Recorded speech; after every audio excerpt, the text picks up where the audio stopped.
के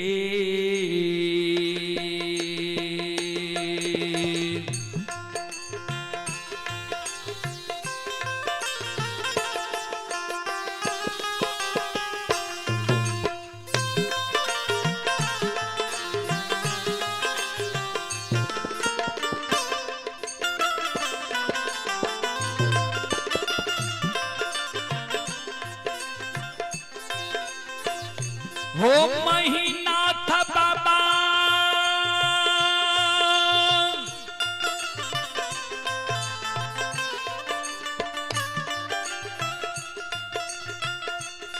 आहो ये के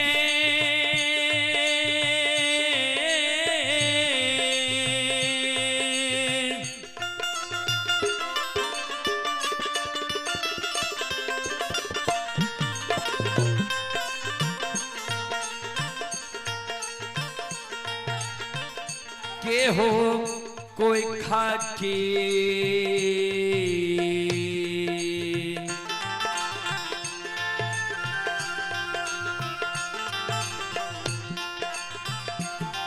ये हो जनमल सहोदरा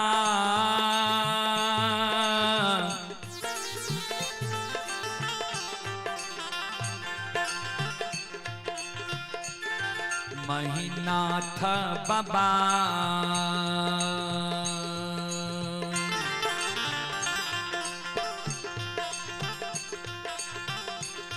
हे हो नहीं मिलता दुनिया हो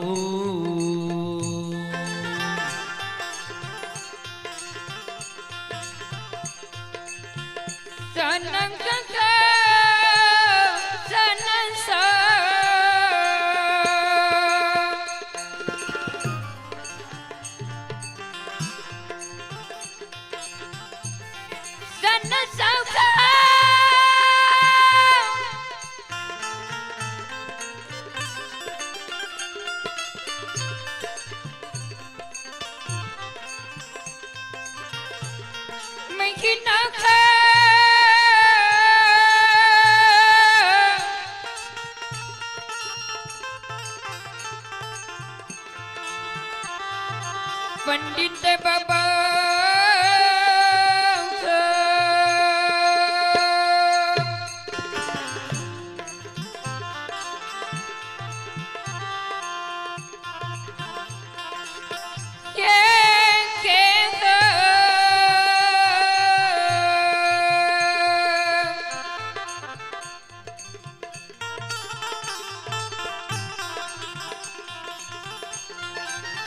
ओ महीना था बाबा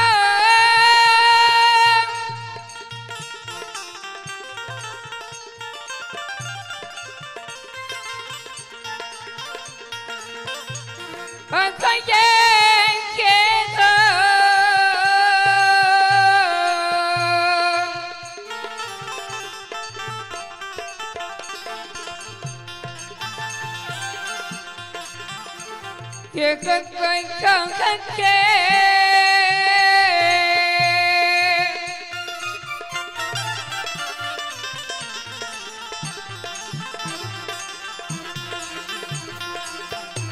ये वचन मन सगदर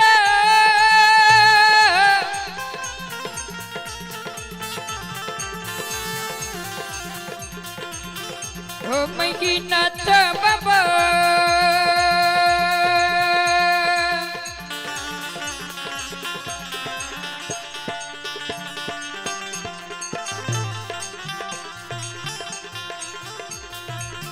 नहीं मिलता दुनिया को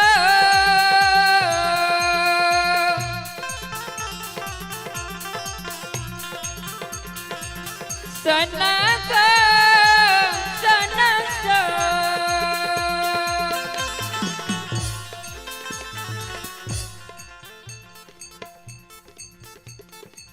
बाबा बेटा बेटी पुत्र पुत्री धन संपत्ति हित प्रेमी दोस्त महीम यार और कुटुंब दुनिया में बार बार मिल जीता, लेकिन जे सहोदर भाई के आए तो आग जमे जला के मारे ले जा रहा हो। वो सहोदर भाई के जब तू आग में जला के मार दब फिर सहोदर भाई दुनिया में मिलता तोरा। हमारा बाप के बात तुम मानो, विचार करो तो बाबा। बेटा जब बाप के जांग पर गंदा क्या दे छे, बाप की करे छे? जांग के काट के फेंक दे छे कि गंदा के साफ करवावे छे। लछन जब गलती कल के तो लछन के बुझे बहा समझे बहा कि आगे में जला के मार दबा। यह छे बोर भाई के धर्म, यह छे बुजुर्ग लोग के कार्य। ए महिनाथ बाबा हमरा बात के तुम मानो।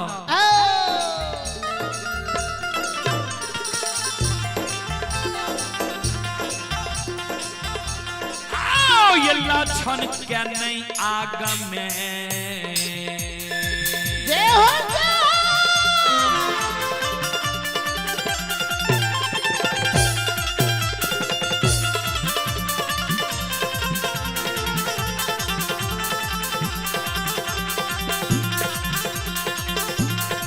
ओ महिनाथ बाबा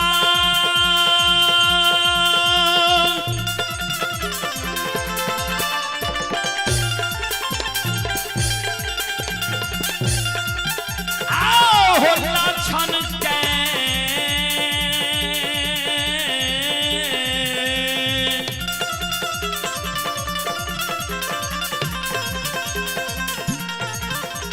नहीं आगम में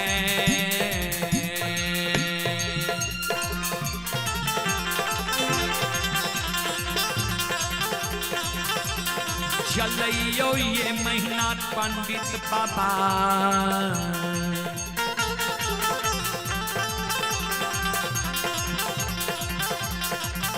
हे हो छियस्त हो तारा हो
बाबा लछन के आग में नहीं जला है। लछन तोहर सहोदर सागा भाई छिया। लछन के जा आग में जला के मार दब फिर सहोदर भाई तोरा मिलता।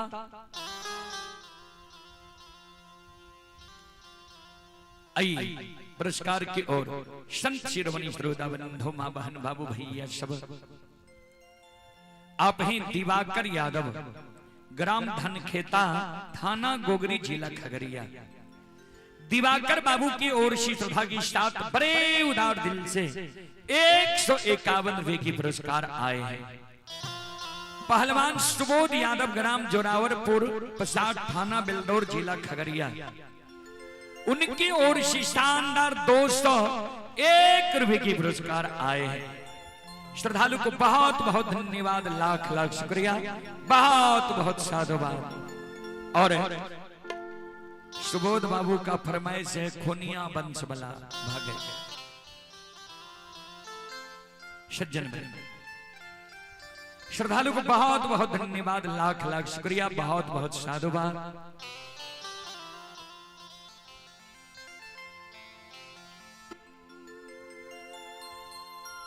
सज्जन बड़े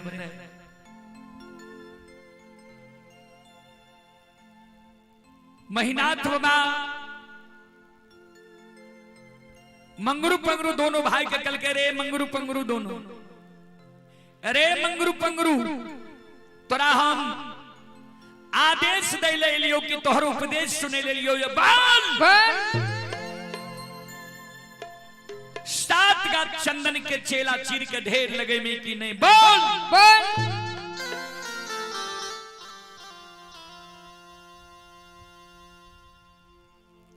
मंगरू पंगरू दोनों भाई कर जोड़ ले के बाबा अपने के जमीन में बसल छी, अपने के अदब शासन में जरूर रहो। हमारे जे धर्म छे यहाँ के कह दिलो, बात मानो या नहीं मानो, भाई तो यही की छिए।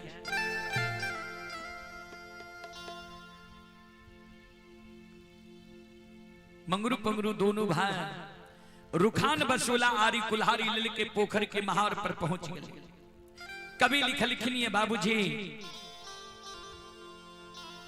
बुरे दिन जब आ तो है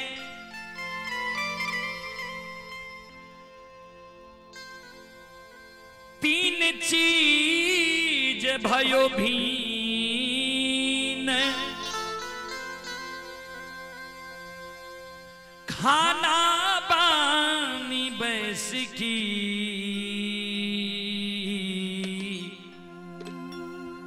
लियो विधाता छी।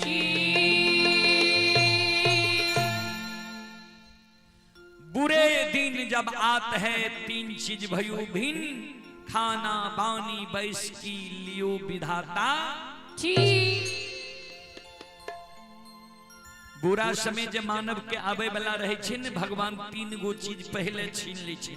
कहबे कौन कौन चीज? सबसे पहले सात्विक भोजन। जे मानव के भोजन बिगड़ जा, जे मानव दारू तारी गांजा भांग मीट मांस मदिरा के प्रयोग ज्यादा करे लगा, पी के कते नदी नाला रोड सड़क पर घोलैत जा, बुझ जइयो कर दिन खराब भ गेले, समय बिगड़ गेले। दोसर में लिख लिखनिए बानी, जे मानव के बानी अटपट भ जाए। कभी लिख लिखनिए बानी तो अनमोल है, जो कोई बोले जान, हिये तराजू तौल के तब मुख बाहर आन।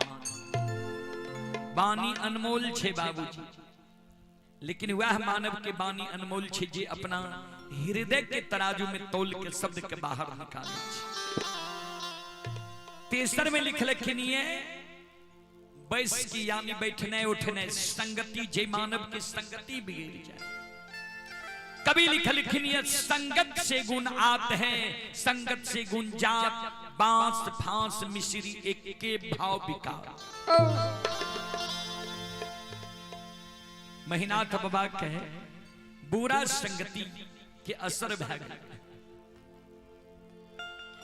फिर कभी लिख लिखनिए कपटी मित्र नहीं चाहिए, पीठ पोछ बात ले, आगे राह चढ़ाई के पीछे से धोखा दे। सबसे खतरनाक हो छे बाबूजी कपटी मित्र, कपटी दोस्त, कपटी हितैषी। देखे बे दोस्ती लगा के ले जाए छे, मर्डरे क्या दे छे। अर्थ बदल गए आइ काल बाबूजी बहुत चीज। यज्ञ के भी अर्थ बदल गए। कोना जा यज्ञ भेल ने, ओइमे जैन के और दारू तारी पीला। क्या तो हम सब मुंडन कार्यक्रम में, श्राद्ध कार्यक्रम में जाए छी, बहुत जगह देखे छी आधा आधा आधी लोग ओइमे नशे में रहे छी। तो जे नशा करते तो नशा नाश क्या दे छे बाबा।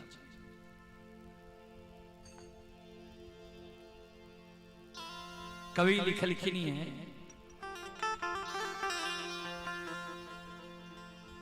नास हो जैबा हो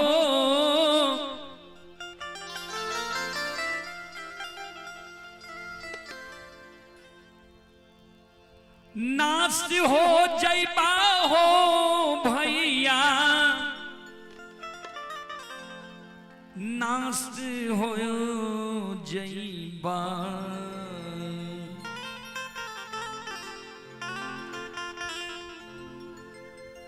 जानो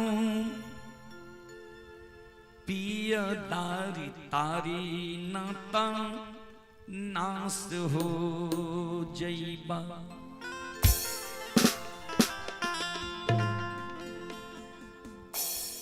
नशा करे वाला के नाश भए जाय छै, बाल बच्चा बिगड़ जाय छै,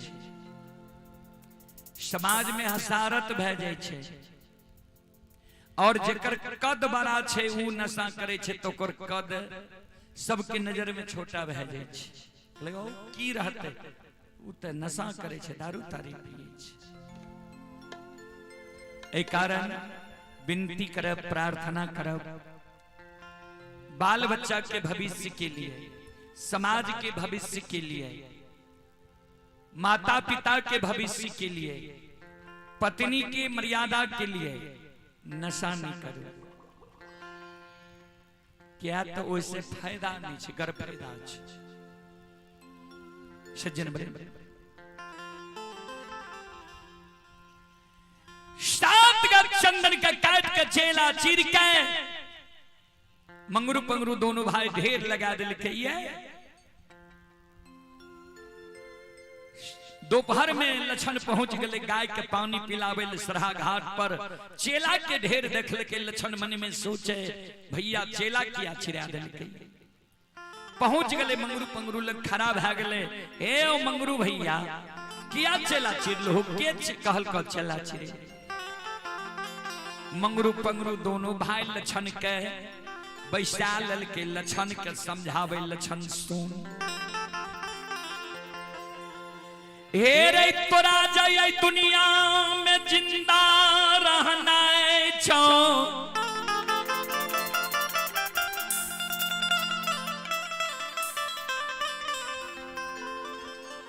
ए महापुरा नगरी के धन संपत्ति के लोभ के त्याग के तू महापुरा नगरी से जान बचा के भाग जो।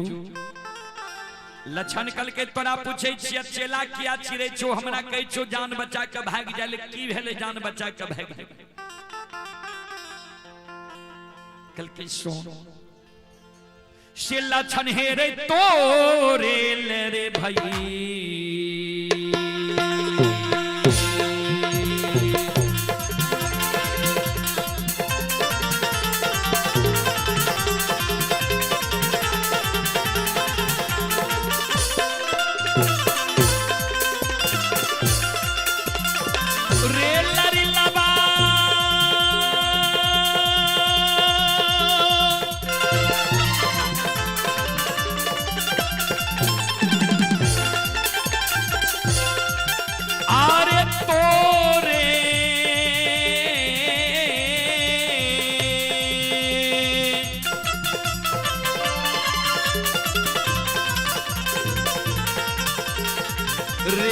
भैया रे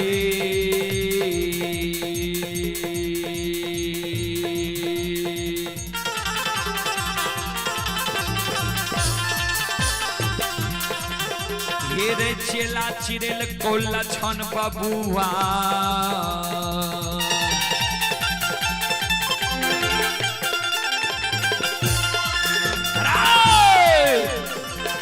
लछन भैया महा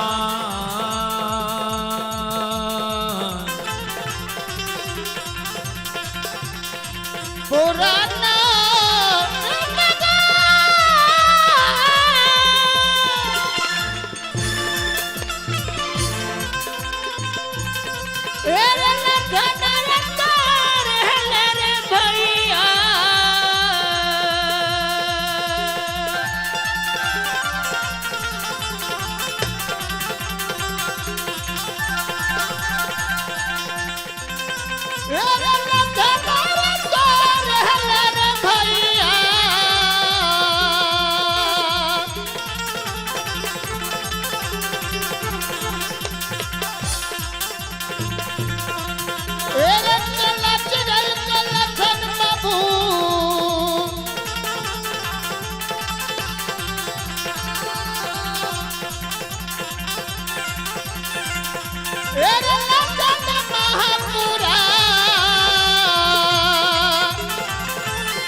तोरे लभा चेला चिरिल को कल के से कुन गलती हम के लिए हमरा लिए भैया चेला छिरा दिलकै कल के भाई के मुहा मुही बोल गली कह दली जे सब बात मान लेबा एगो बात नहीं मानवा कार भैया के पूजा नहीं छोड़बा कल के हम ई बात कहां जाने गलिए की जाने गलिए जे एक बात से भैया एक बड़ा क्रोध है किया ना हमरा भैया के बुझा दलह समझा दलह जे भाई के कहीं भाई आग में जला के मार लकैया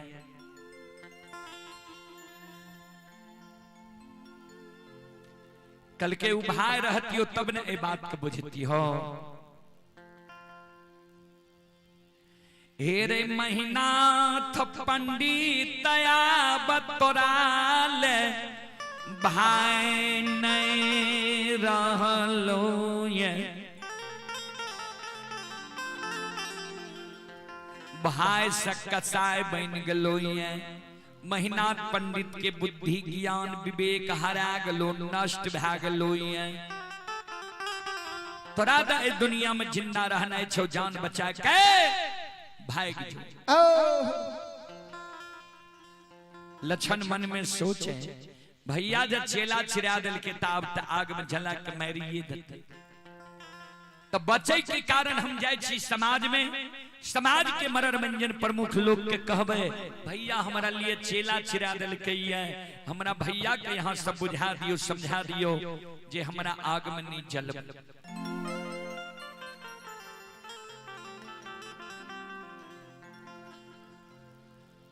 कानल कानल लक्षण समाज में जाए छे समाज के मनोरंजन प्रमुख लोग सब लग लक्षण जाए सबके कर जोड़ के कहे भैया हमरा लिए चेला छिरा दिल के हमरा भैया के यहाँ सब एक बेर बुझा दियो समझा दियो कह दियो जे भाई के कहीं भाई आग में जला के मार लकैया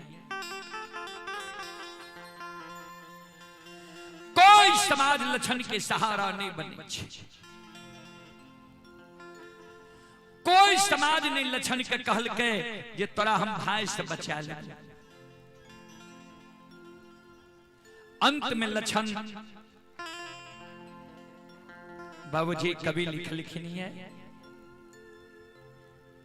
सबे सहायक सबल के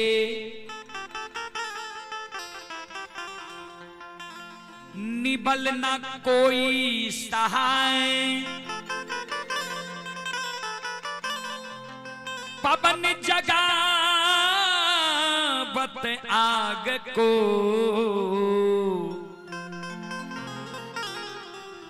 दीप ही देत बुझा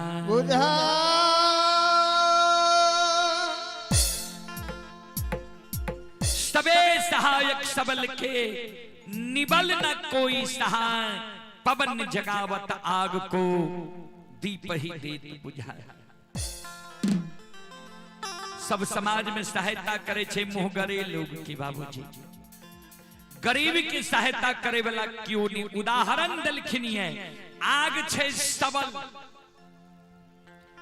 एक घर में आग लग जाए पवन नाम छी हवा के हवा चले लगते एक घर से आग के हवा 50 घर में पहुंचा दे दीप छे गरीब दीप जले छे हवा चले लगते दीप के हवा बुझा दे वह हवा आग के धधका दे छे वह हवा दीप के बुझा दे छे फिर कभी लिखनी है कबीर तेरी जगत में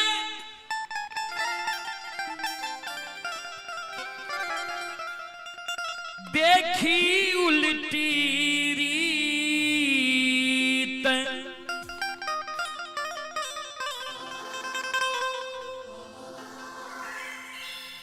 पापी मिलके राज करे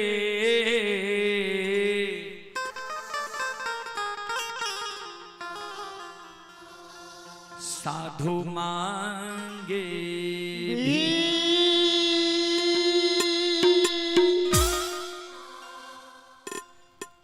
कबीर तेरी जगत में देखी उल्टी रीत पापी मिलके राज करे साधु मांगे भी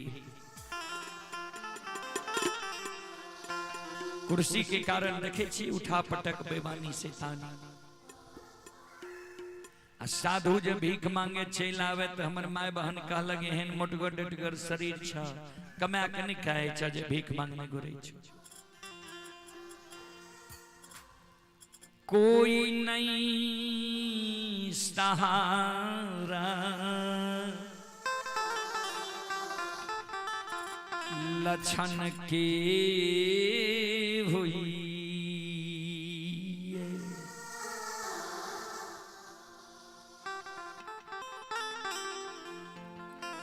कोई सहारा लछन के नहीं हुई छे। अंत में लछन मन में सोच लेल के आब जब कोई सहारा नहीं छे, कोई हमरा भैया के मुंह पर बोले ले तैयार नहीं छे, तो आब हमरा चेला चिराग ले आग में जला के मारिए ठाड़। मरे से पहले एक बार आंगन जाय छी, माय के चरण में प्रणाम कय लेबे, माय के कह देबे जे माय गे ऐ छोटका बेटा से तू धीरज बांधी, काली छोटका बेटा ऐ दुनिया से विदा भय जेतौ। कानल कानल लछन आंगन जाय छै, आंगन में मां मायामती खड़ी रहे। जहिना माय पर लछन के नजर पड़ले, लछन और हाथ उठा के काने लागले, माय के चरण के भर पांज के पकड़ ले।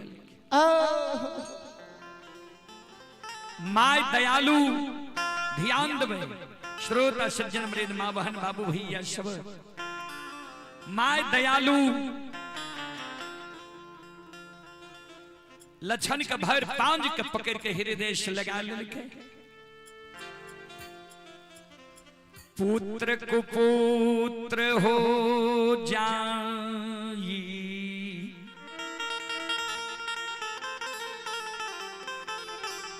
लेकिन माई न हो ई कुमाई। पुत्र कुपुत्र भा जाय छे, लेकिन माय कभी बेटा बेटी के लिए कुमार नहीं होय छे। माय कल के की भेलो, किया काने लेली, किया आंख से आंसू गिरे छो। लछन कान काल 12 बजे दिन में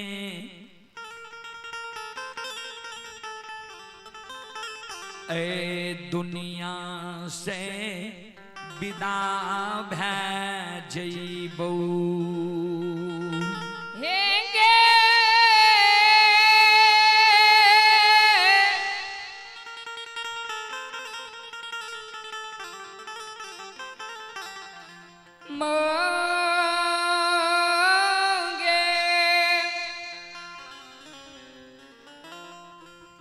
माइकल के कते जे भी कल 12 बजे दिन में लछन खान काल हमारा आग में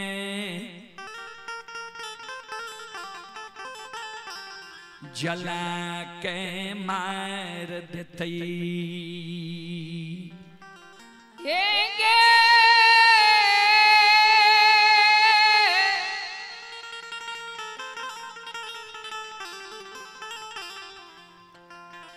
दयानिधि मांगे कल की तोरा आग में जला के मार तो क्या दुश्मन है दुनिया में पैदा ललके जे हमरा छोटका बेटा के आग में जला के मार।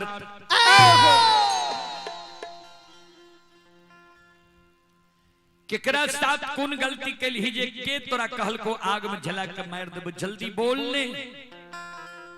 लछन काने आंसू लछन हे गलती इतने गो हमर छे जे हम सवेरे सवेरे मुहा मुही बोल देली। माइकल के केकरा मुहा मुही बोलली के कहल को आग में झला के मार देबे। बोल ने लक्षण कान एक मां आ भाईया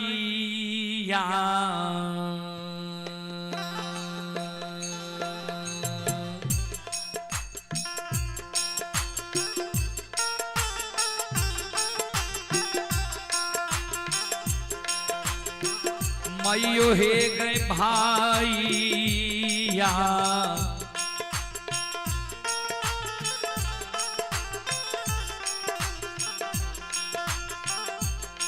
आगे पान ले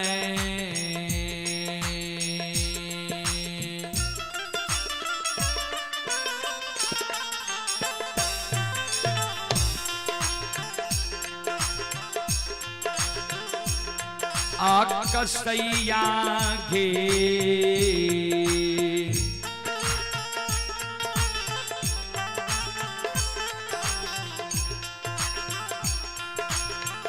माता जी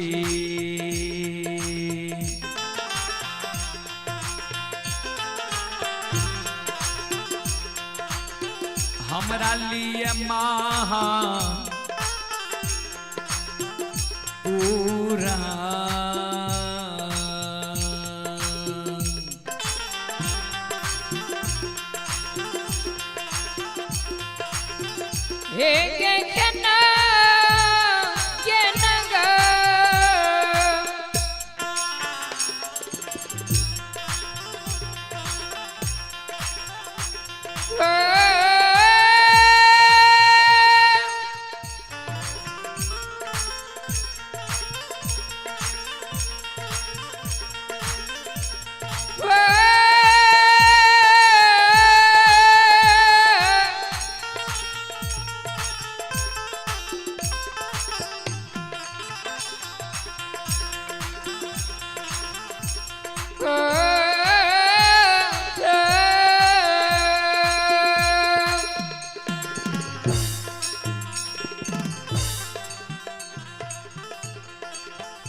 ये बना लो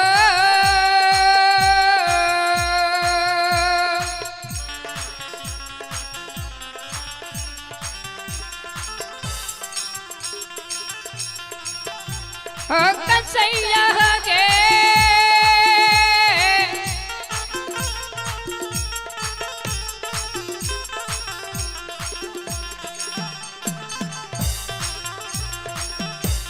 दयाली थी ये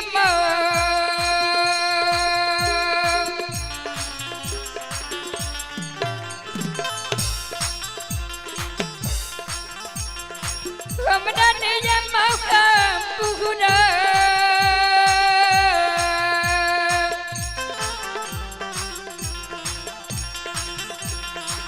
हे गे ना गा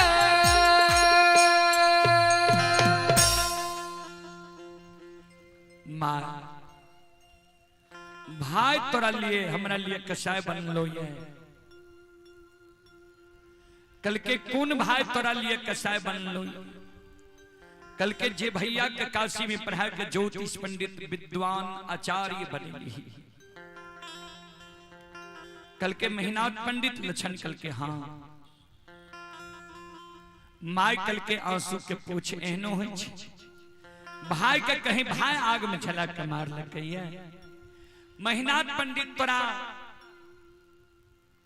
डेरावे छो धमसावे छो धमकावे छो निकान श्रोता बंधु मां बहन बाबू भैया सब लक्षण कहे मां हम तब बुझतिए भैया हमरा डरावे छे, धमकावे छे, धमकावे छे, जब बेमनमा भाई हमरा लिए चेला नहीं चिरेती हो। हे गई कारू भैया के निशानी,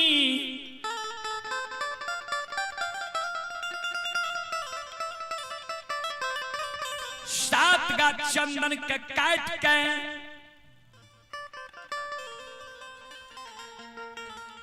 चेला चिरा के बड़का भैया सरहा घाट पर घनुआ लार के ढेरी के तरह ढेर लगल कोई काल 12 बजे दिन में हमरा आग में जला के मार तू माँ 9.5 महीना हमरा गर्भ में धोइले ये दसात के सारी सोरी में सरा देने ही में ऐ अभागा बेटा से जे त्रुटि गलती भेल है तो ऐ अभागा बेटा की गलती के तुम माफ कर दिए। माइकल के चलो चिरा दिल को मेहनत पंडित लक्षण कल के हाँ कल के जो मेहनत पंडित तोरा आग में जलवे चेला चिरा दिल को तो मेहनत पंडित के चेला चिरा ला रहे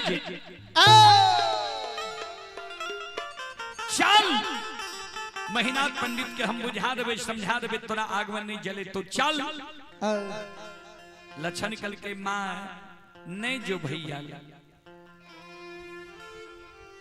भैया के बुद्धि ज्ञान विवेक हरा गले नष्ट भा गले है तोहर एको गो बात भैया नहीं मान तो नहीं जो भैया माय कल के हमर बात मेहनत पंडित नहीं मानता है। सोन तेलियो मिठाई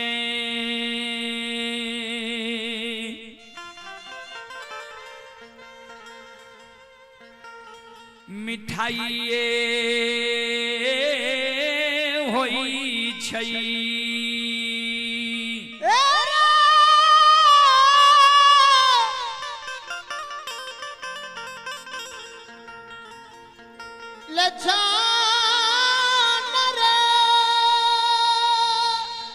तेलियो मिठाई मिठाइए होई छई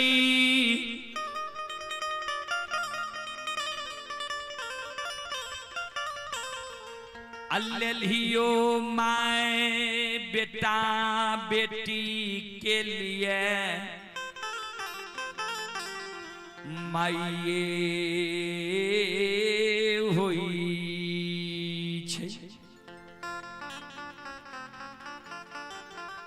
तेलियो मिठाई लाके जे कोरकुट में रिश्तेदारी गेल कहलक मिठाई लाके एले जय बेटा के माए लेल छे बौक छे विकलांग छे अंधी छे बहिरी छे गुंगी छे अगर ओई माय के बेटा पढ़ लिख के समाज सेवी भै जाए विद्वान भै जाए मुखिया सरपंच भै जाए गबैया बजबैया MP MLA मुख्यमंत्री प्रधानमंत्री भै जाए तो ओई लेल ही माय के बेटा माय नहीं कहे छे।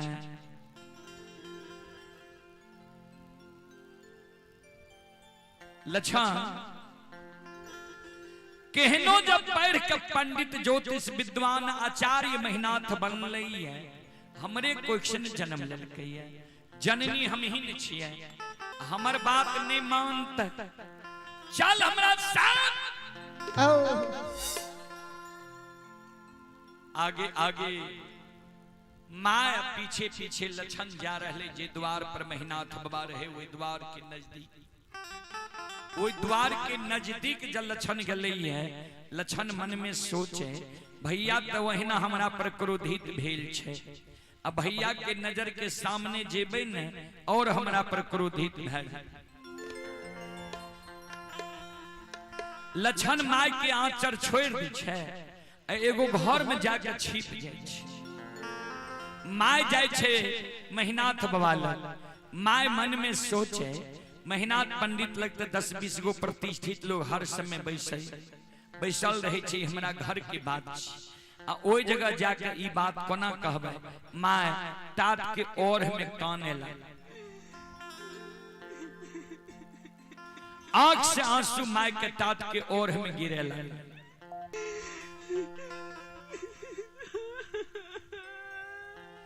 माय जे टाट के ओर में काने रहे, माय के कान महीनात बाबा सुन ले, महीनात बाबा मन में सोचे माय कथिल ए जगह काने ले ले कोनो जरूरी रहे माय हमरा बोलबे आलत है ए जगह जे काने ले ले 10-20 गो प्रतिष्ठित लोग छे की कहत अपने से महीनाथ बाबा जाय छे माय के नजदीक।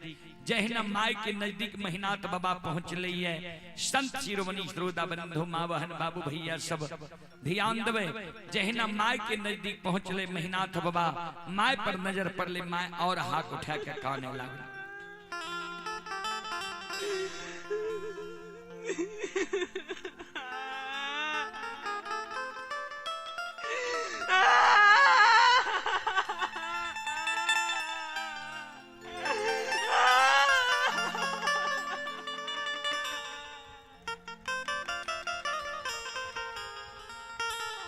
महीनाथ बाबा माय के कहे माय की भेलो, किया काने ले है, किया तोरा आंख से आंसू गिरे छो।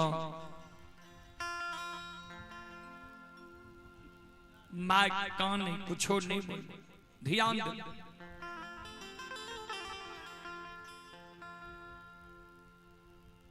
महीनाथ बाबा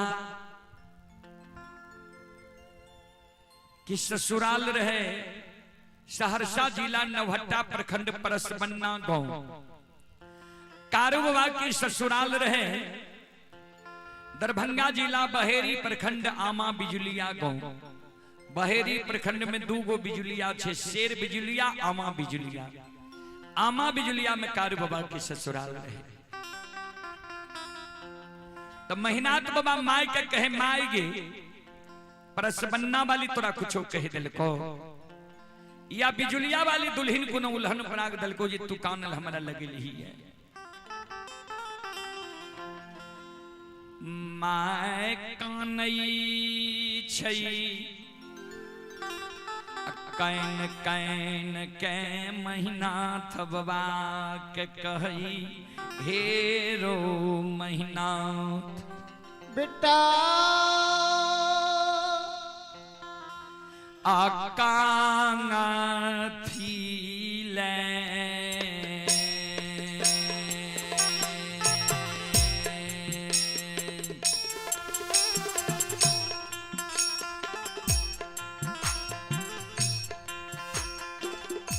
हेरो बड़का बेटा का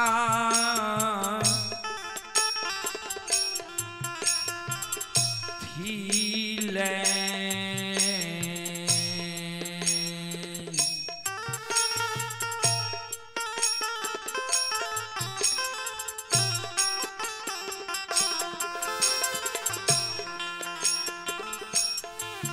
और तो ओरा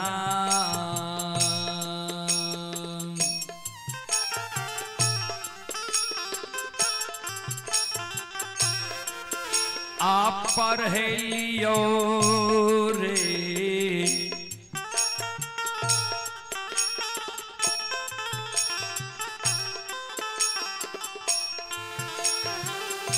बड़का बेटा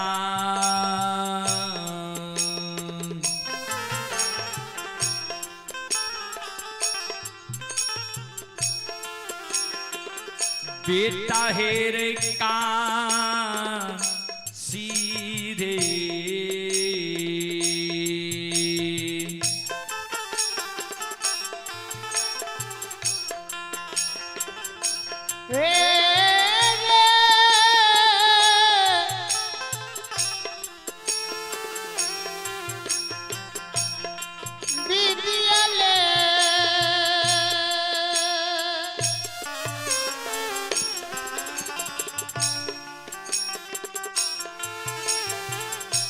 चार गो बेटा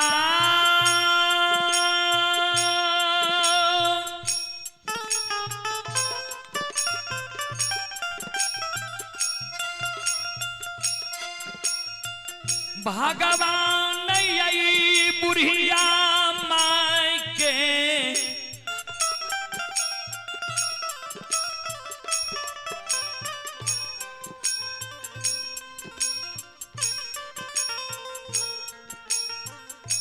कोई खसे विधाता महापुराण नगर नगरी में दिल के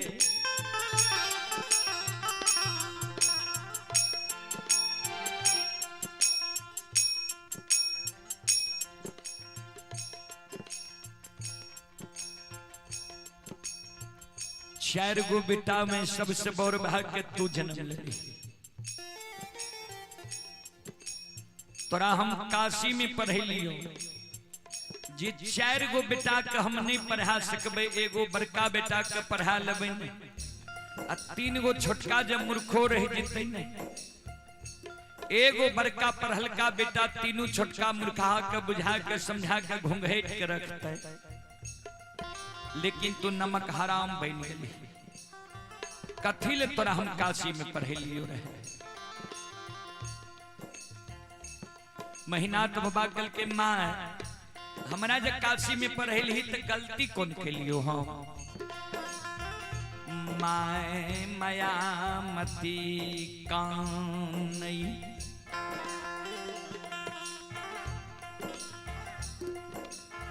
आए छोटका बेटा लछन के तू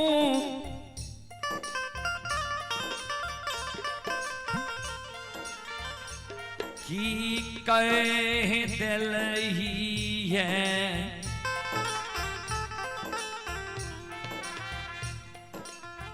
जी आय ने लछन भोजन करे छे ने गिलास में दूध पिए छे। आज जे लछन कानब काने छे, जे दिन कारू मरले रहे ओहो दिन एहन कानब नहीं काने रहे। ए रो महीनाथ तोहर माइत दुर्माइत ढा गेल, कोई दिनिया जुगनिया तोरा माइत का हार लेलको। ए रो बड़का बेटा और की यार माइता रे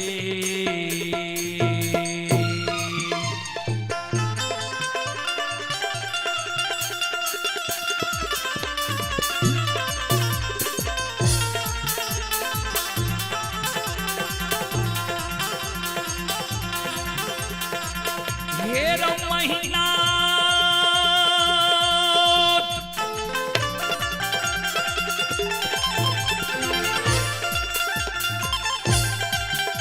आर किया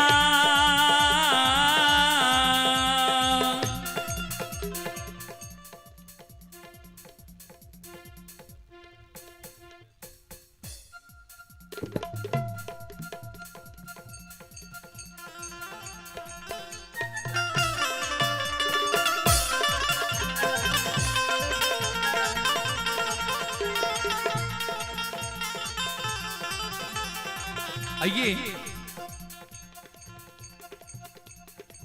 ललन यादव हमारे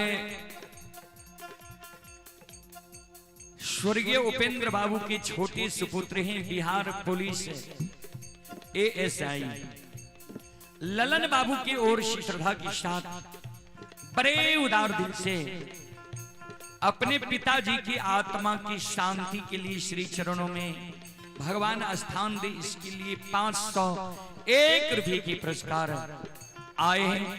एक बार ललन बाबू के नाम पर जोरदार ताली हो जाए।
श्रोता बाबू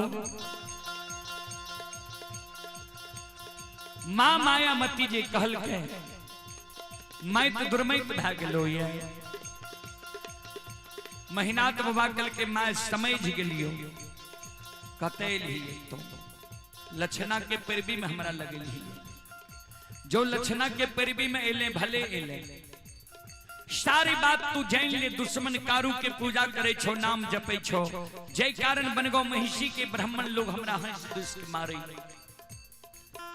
दुश्मन के कलियुग कारू के पूजा करना छोड़ दे नाम लेना भूल जो दुश्मन हमरा मुहा मुही कह दिल को सब बात मान लबा एगो बात नहीं मानबा कारू भैया के पूजा नहीं छोड़बा जब दुश्मन कारू के पूजा छोड़बे नहीं करतो दुनिया में जिंदा रह के की करतो दुश्मन ने 7 का चंदन के चेला चरा के ढेर लगे लियो ये काल 12 बजे दिन में दुश्मन के आग में जला के मारबो तू जे मैं हमरा लगल ही श्रद्धा विश्वास के साथ महीना पंडित के कहबे भाई छियो ने आग में जला के मारही तो मैं तू हमर बात ध्यान से सुन ले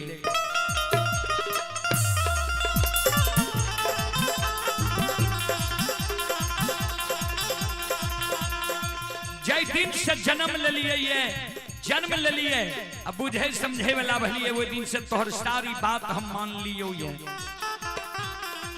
फिर तोहर बात हम मानबो जे हो लेकिन आज हमरा कहबी जे लक्षण भाई छियो आग में नहीं जलाही तो मैं तू ध्यान से तू सुन ले हमर बात हे गई मां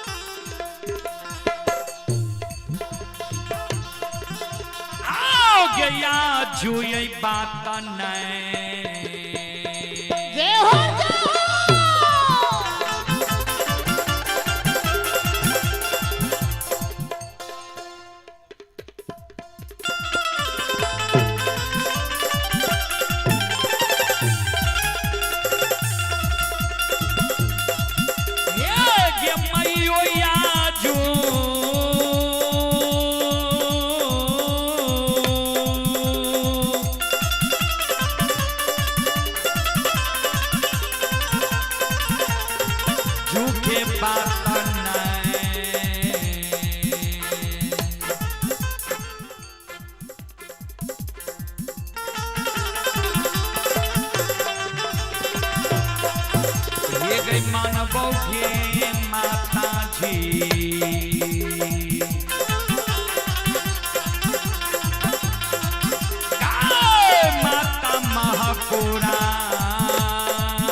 पुरस्कार की ओर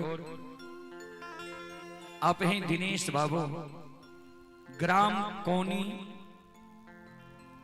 ये मरोना जिला सुपौल के निवासी हैं और टैंक रोड करोल बाग में यह कार्यक्रम दिल्ली में अभी लाइव देख रहे हैं श्रद्धालु की ओर से 21 रुपए के पुरस्कार आए हैं और आप हैं Vipul vegetable and fruit supplier ये भारोला न्यू सब्जी मंडी आजादपुर दिल्ली प्रोपराइटर संजय शाह जी की ओर से ऑनलाइन फोन पे के द्वारा शानदार 51 रुपए की पुरस्कार आए हैं। श्रद्धालु को बहुत बहुत धन्यवाद, लाख लाख शुक्रिया। और हमारे और आप हैं नरेश कुमार, संत शिरोमणि श्रोता बंधु मां बहन बाबू भैया सब आप हैं, बरहकुरबा थाना सिमरी बख्तियारपुर जिला सहरसा बिहार से। ये रघु यादव, सुपुत्र मंटू यादव, नरेश यादव, रमेश कुमार, बुधन कुमार, चारों भाई की ओर से शानदार 51 रुपए की पुरस्कार आए हैं। श्रद्धालु दिल्ली में अभी यह कार्यक्रम लाइव देख रहे हैं, बहुत बहुत धन्यवाद। और हमारे उपेंद्र बाबू के मंझले सुपुत्र हैं प्रमोद बाबू, प्रमोद बाबू की ओर से शानदार 101 रुपए के पुरस्कार आए हैं। और हमारे उपेंद्र बाबू की छोटी पुतहू हैं, पुत्र वधू हैं किरण देवी, किरण देवी की ओर से श्रद्धा के साथ बड़े उदार दिल से शानदार 501 रुपए की पुरस्कार आए हैं। और अपने ससुर जी की जीवात्मा की शांति के लिए 501 रुपए की पुरस्कार आए हैं। एक बार श्रद्धालु के नाम पर जोरदार ताली हो जाए। भगवान श्रद्धालु की मनोकामना को पूर्ण करें। मां सरस्वती परिवार में बाल बच्ची को सद्बुद्धि सद्ज्ञान दे और इस दुख की घड़ी में धैर्य धारण करने की शक्ति दे। जय हो दानी श्रद्धालु की जय हो, उनके समस्त परिवार की जय हो। जय हो।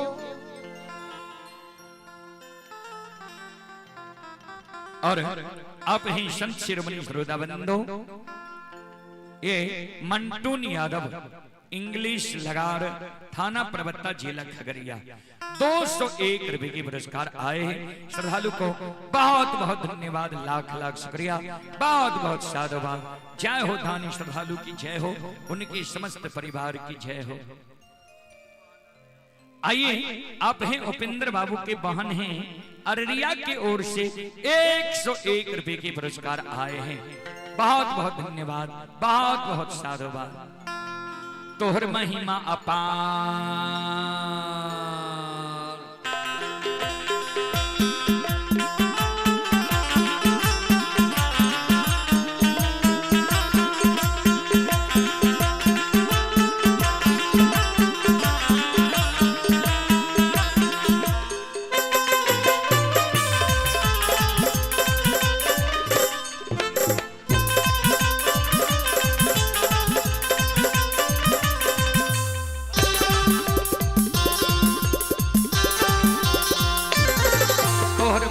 अपार कोई पावे नहीं पार,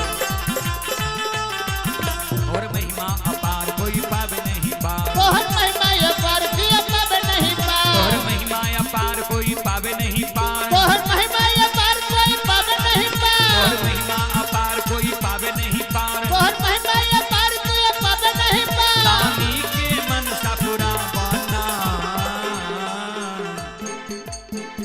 एहो कारो बाबा, एहो कारो बाबा, दानी के मनसा पूरा बना, एहो कारो बाबा, दानी के मनसा पूरा बना, एहो कारो बाबा, दानी के मनसा पूरा बना।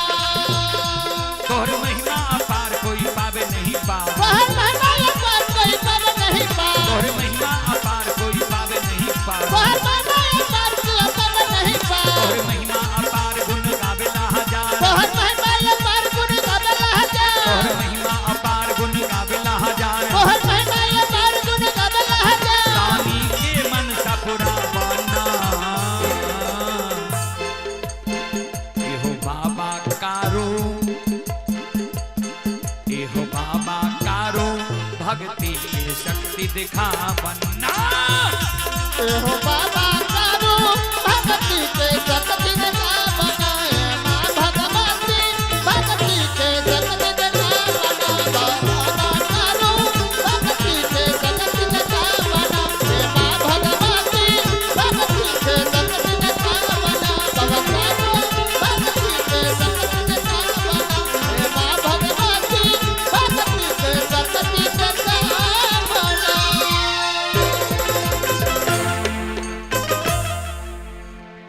बोलो बोलो साचे दरबार की।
पुष्पा देवी शाहकुंड की ओर से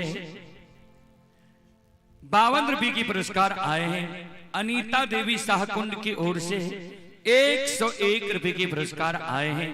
और हमारे उपेंद्र बाबू के बड़ी सुपुत्री शाहकुंड, हमारे उपेंद्र बाबू की बड़ी सुपुत्री हैं शाहकुंड की ओर से शानदार 501 रुपये की पुरस्कार आए हैं अपने मृत पिता के जीवात्मा के शांति के लिए। तो बहुत बहुत धन्यवाद, बहुत बहुत साधुवाद।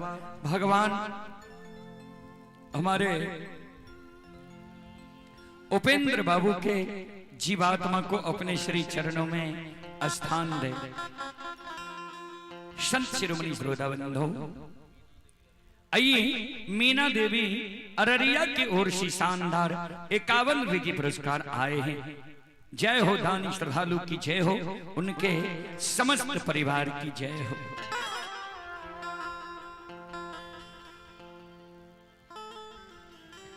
संत शिरोमणि श्रोताबंधो, आज उपेंद्र बाबू के लिए एक स्वप्न सा हो गया है। यह घर द्वार आई बालो यादव के धर्मपत्नी की ओर से शानदार 21 रुपये की पुरस्कार आए हैं। जय हो दानी श्रद्धालु की जय हो, उनके समस्त परिवार की जय हो। आज उपेंद्र बाबू के लिए पूरी परिवार रो रहे हैं।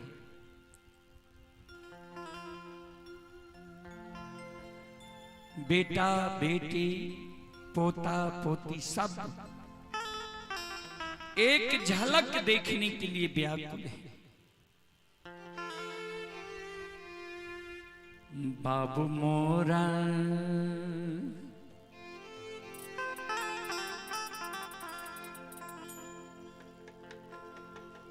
हो गईले सपन मां,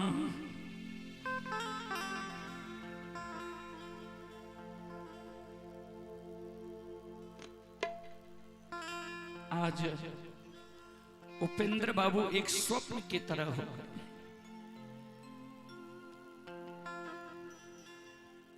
बाबू मोरा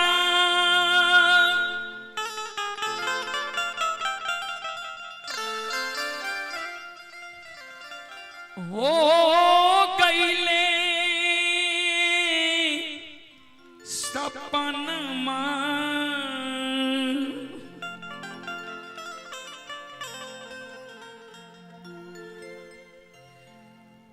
कतहु न मान मान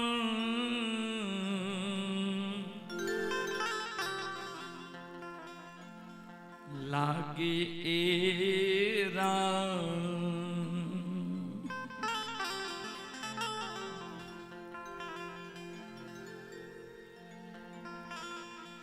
झर झर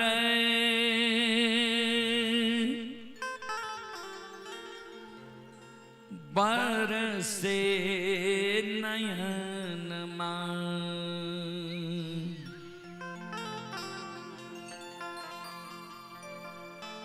झार झार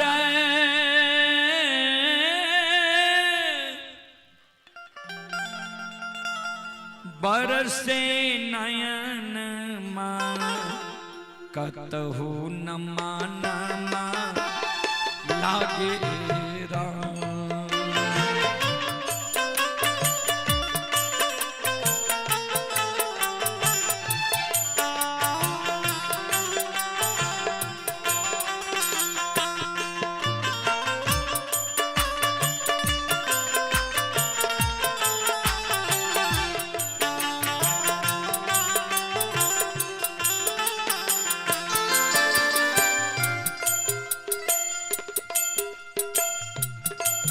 आज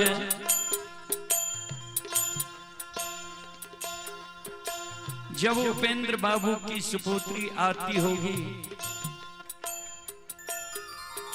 द्वार पर बैठे बाबूजी को देखकर हर्षित हो जाती होगी, और आज उसी द्वार पर जाकर के स्वप्न की तरह हो गया है, क्योंकि आज वह पिताजी उस द्वार पर नहीं है, उस बिछावन पर नहीं है, उस आंगन में नहीं है। यह बात सोच करके पूरे परिवार को शुरू से अंत तक सारी गुण अवगुण याद आता होगा, और गुण अवगुण याद करके पूरे परिवार रोता है। बाबू मोर रहलता गोद में खिलावेले, बाबू हो बाबू कही के हमरा के सहलावेले।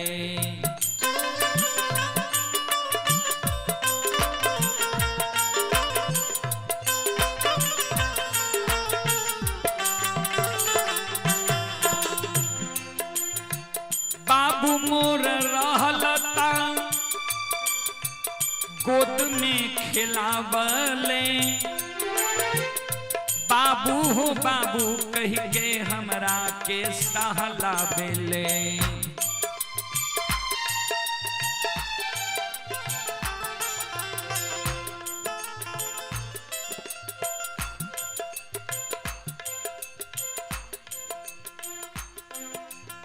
सुनसान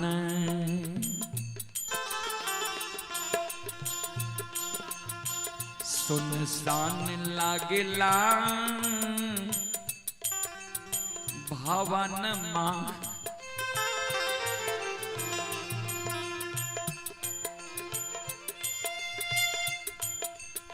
सुनसान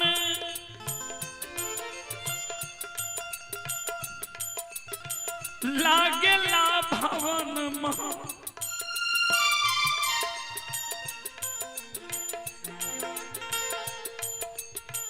सुनसान लागेला भवन मां,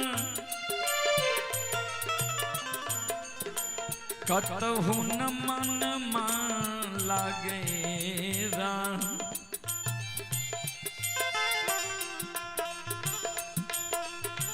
झर झर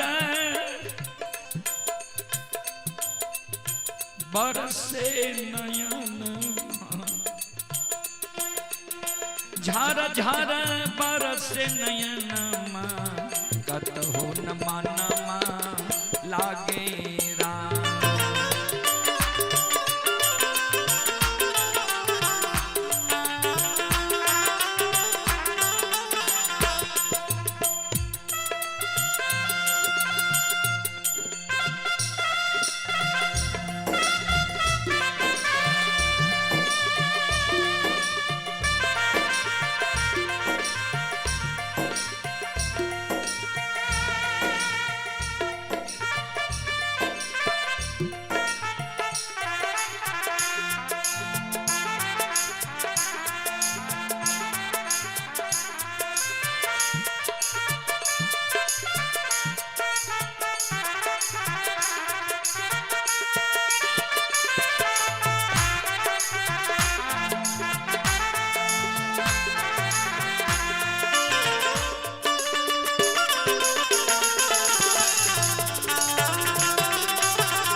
आइए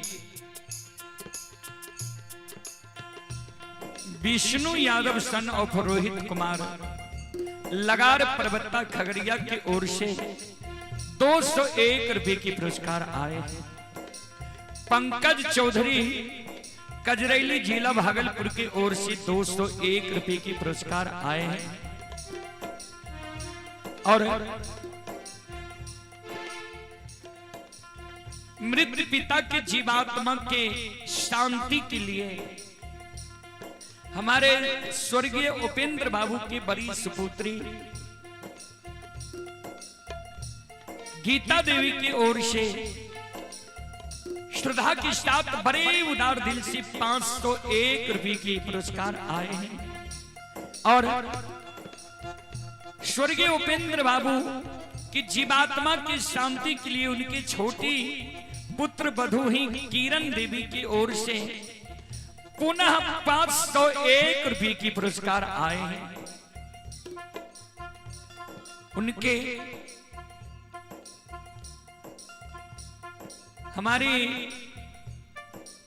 हमारे स्वर्गीय उपेंद्र बाबू की जीवात्मा को भगवान शांति दे, अपने श्री चरणों में जगह के स्थान दे। उनके परिवार जिनको छोड़कर गए हैं पूरे परिवार को आनंद में समय बीते और इस दुख की घड़ी में सभी को दुख सहने की शक्ति दे।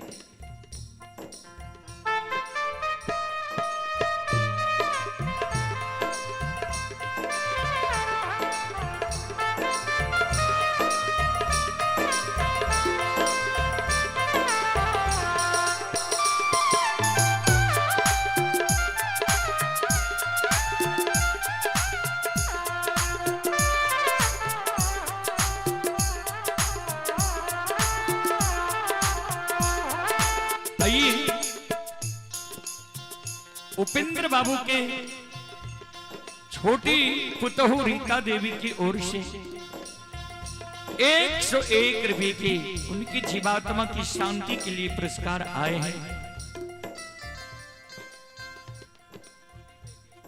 छोटी बेटी उनकी छोटी सुपुत्री की ओर से 101 रुपए की पुरस्कार आए हैं। बहुत बहुत धन्यवाद, बहुत बहुत साधुवाद।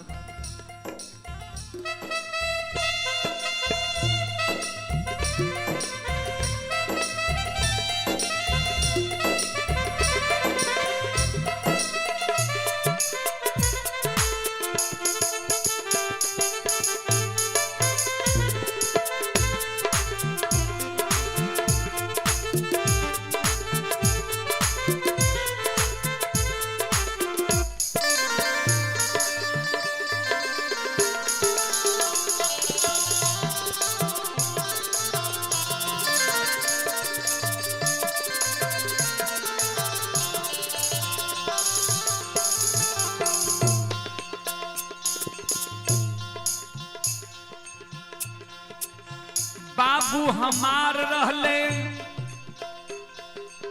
ममता के सागर,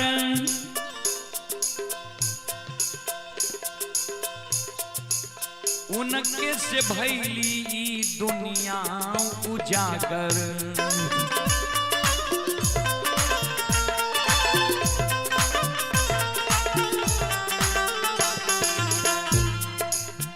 बाबू हमार रहली दुन ममता के सागर,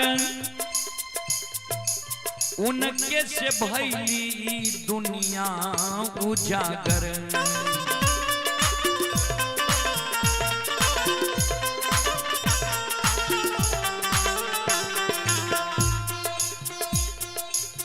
उनके दिहल हई तन मान,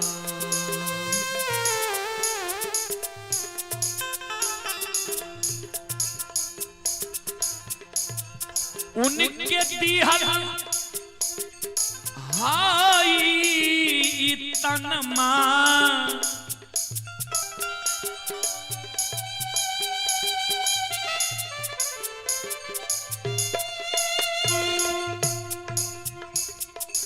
उनके दिहल हाई तनमा कतहु न मन मान लागे राम। झर झर गिरे नयन कतहु न मन लागे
आइए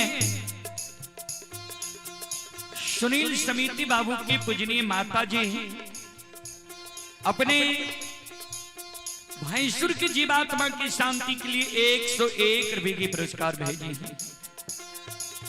बहुत बहुत धन्यवाद, बहुत बहुत साधुवाद। भाई हो बाबू सुना केतनो कमईबा माता पिता के कर्जा चुका नहीं पैबा।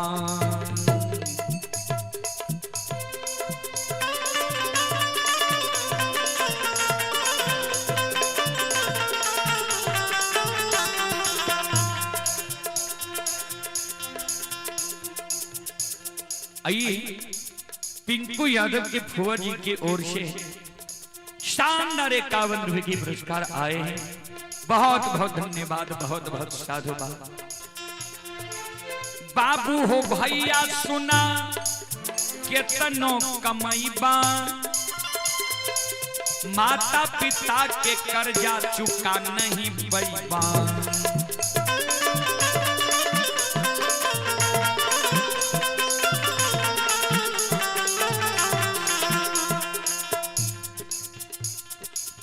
बाबू बिना छछने परनमा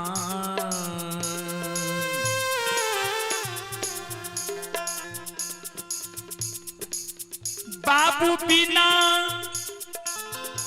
छछने परनमा हो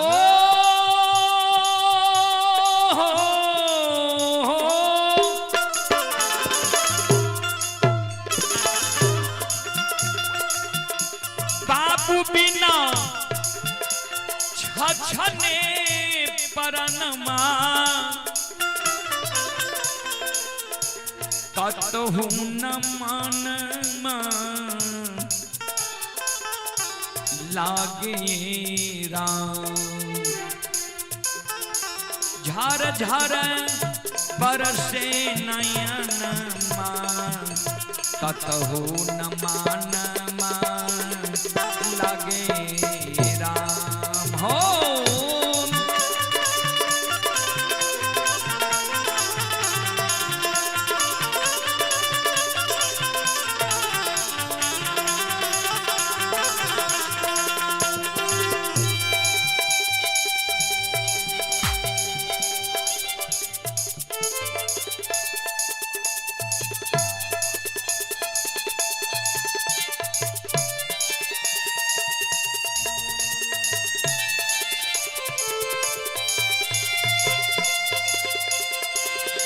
बाबू मोरा हो गईले सपनमा, कतहु न मान लागे राम। झार झार बरसे नयन मान, कतहु न मान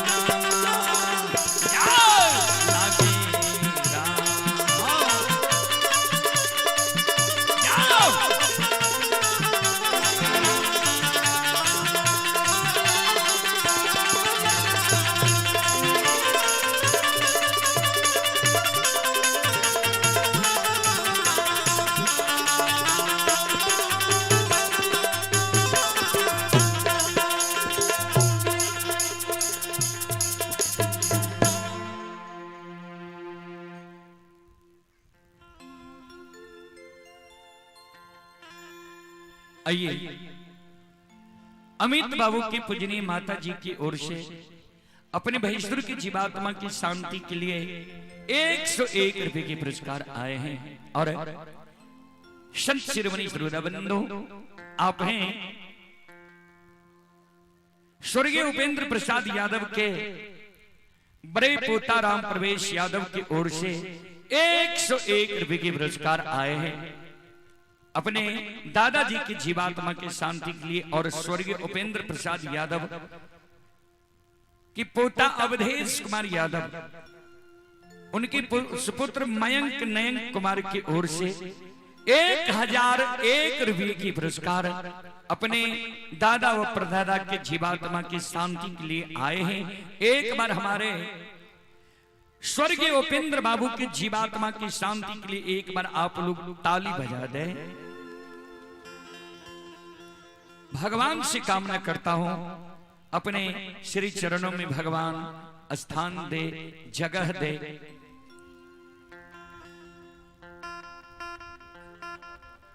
आइए आप ही भूचू यादव अररिया की ओर से 101 रुपए के पुरस्कार आए हैं। जय हो दानी श्रद्धालु की जय हो, उनके समस्त परिवार की जय हो। आइए एक और भजन की ओर।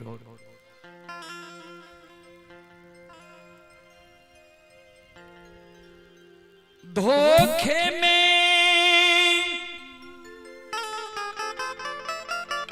आइए धीरू बाबू की पूजनी माता जी की ओर से, बीरू बाबू की पूजनी माता जी की ओर से 101 रुपए के पुरस्कार आए हैं। बहुत बहुत धन्यवाद, बहुत बहुत साधुवाद।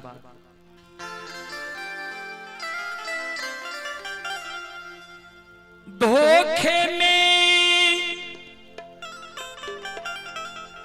बीत गयो रे उमरिया,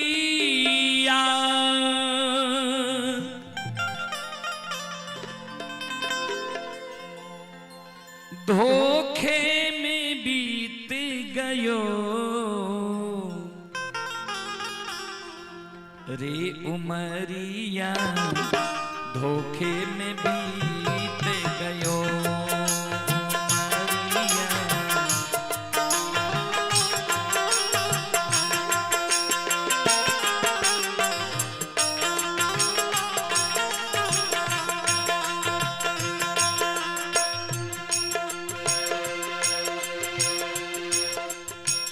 उमरिया, धोखे में बीत गयो। यह आयु जो है यह धोखे में बीतता हुआ चला जा रहा है। और हम और आप जिसलिए इस संसार में जन्म लिए हैं वो कर्म नहीं करके माया में लिपटा गए हैं, उजरा गए हैं। कैसे? 12 बरस बलापन बीते, 20 में जवान भयो।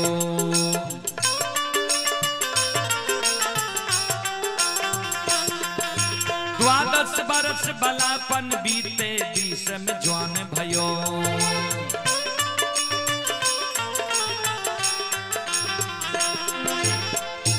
12, 10 और 2 यानी 12 वर्ष तक बालापन में गिनती होता है।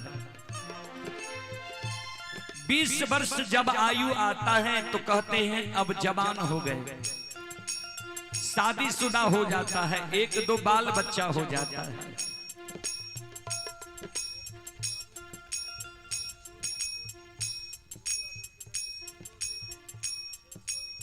आइए श्री स्वर्गीय उपेंद्र बाबू के छोटी पोती व अवधेश बाबू की सुपुत्री है, और सुबोध बाबू की सुपुत्री है ना, तो वही तो बोल रहे हैं। और सुबोध बाबू की सुपुत्री की ओर से शानदार 601 रुपए की पुरस्कार आए हैं।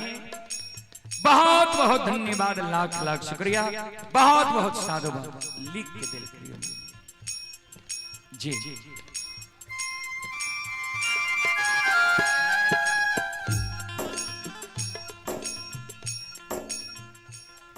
आइए तो 20 वर्ष के बाद शादीशुदा हो जाने के बाद 1-2 बाल बच्चेदार हो जाते हैं। 30 बरस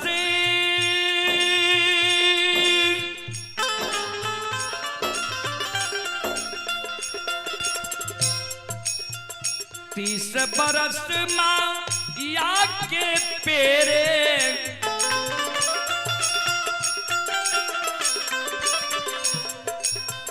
देश विदेश गयो रे उमरिया, धोखे में बीत गयो।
आगे लिखे हैं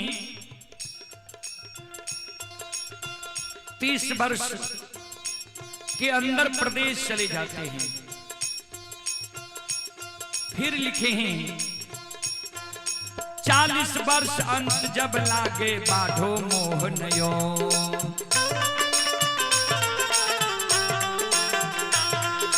40 वर्ष अंत जब लागे बाढ़ो मोहनयो,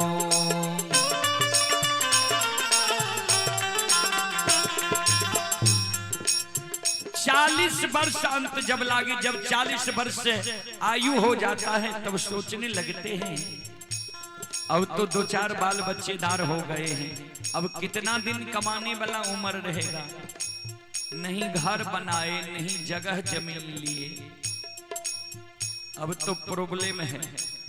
मोह और ज्यादा बढ़ने लगता है। धन और धाम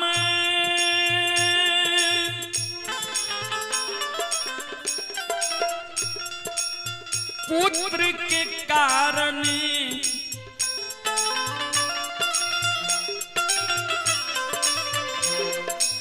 धन और धाम पुत्र के कारण,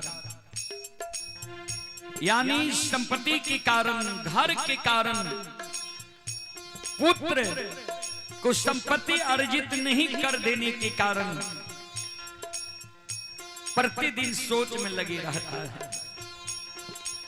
धन और धाम पुत्र के कारण,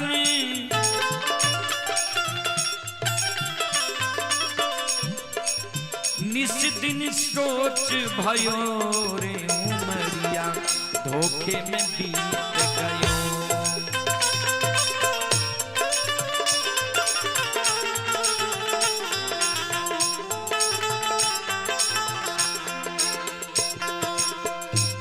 आइए अंकुश कुमार नौलखा मुंगेर की ओर से शानदार 51 रुपए की पुरस्कार आए हैं। श्रद्धालु को बहुत बहुत धन्यवाद, लाख लाख शुक्रिया, बहुत बहुत साधुवाद। आगे लिखे हैं बरस 50 कमर भय टेढ़ी, सोचत खाट परो,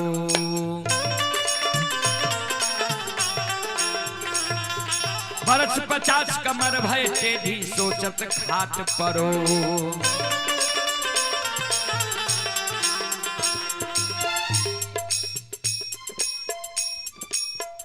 आइए राजेश बाबू की पूजनी माता जी खगड़िया से चलकर आई है, माता जी की ओर से 101 रुपए की आशीर्वाद हमारे मंडली के लिए आए हैं।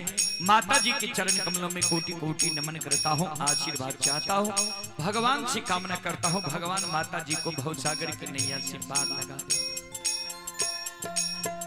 बरस 50 कमर भय टेढ़ी, सोचत खाट परो। 50 वर्ष के अंत तक जो है वह खाट पर परे परे सोचते रहते हैं और खाट पर परे परे सोचते रहते, चारों बगल नजर खिराए रहते हैं। चिंता रहता है कि अब तो पोता पोती वाले हो गए हैं, कहीं बांस वाला डीह तो कम नहीं पड़ गया है, काश कुछ और बना देते तो अच्छा रहता। ये सब बात सोचते रहता है।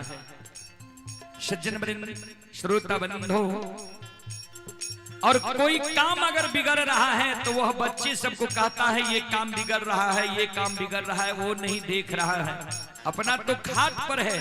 तो जिसके लिए चिंता में है, चिंतित है, वह बच्चा क्या कहता है? लड़का बबुआ ने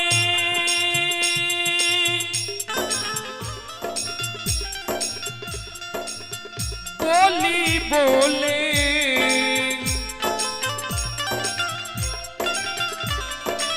लड़का बबुआ ने बोली बोले,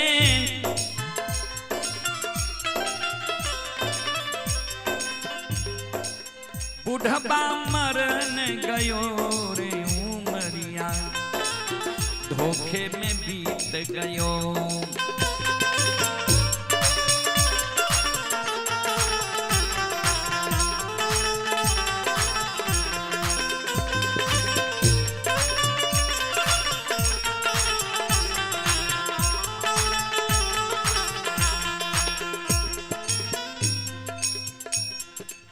आगे लिखे हैं बरस 70 के भीतर बाल सफेद भयो,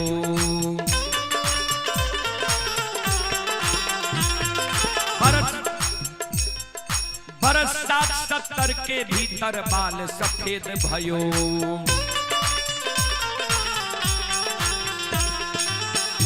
60 और 70 के अंत तक में बाल सफेद हो जाता है। वैसे तो आजकल बाल सफेद होना 15 वर्ष से शुरू हो जाता है। ये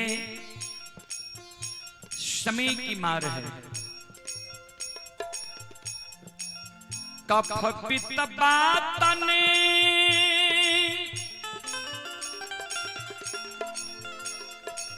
घेर लियो हैं,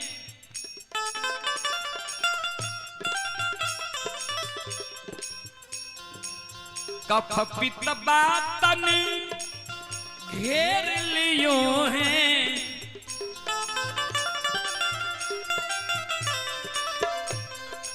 नैना से नीर बहोरे उमरिया धोखे में बीत गयो।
आइए अभिनंदन कुमार चीनी की ओर से श्रद्धा की साथ बड़े उदार दिल से 101 रुपए की पुरस्कार ऑनलाइन फोन पे के द्वारा आए हैं। श्रद्धालु को बहुत बहुत धन्यवाद, लाख लाख शुक्रिया, बहुत बहुत साधुवाद। और जब अंत हो जाता है,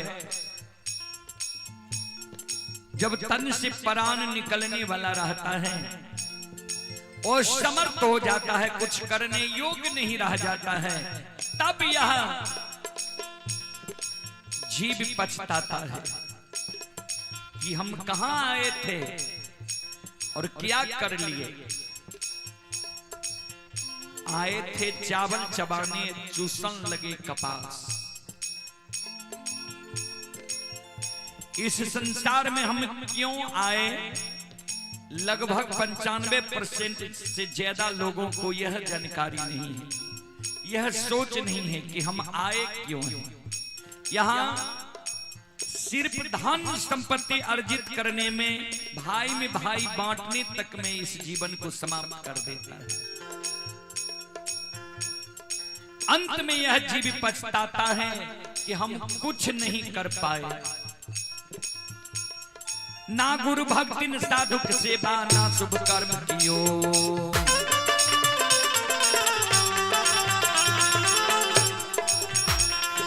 ना गुरु भक्ति न साधु की सेवा, ना शुभ कर्म कियो।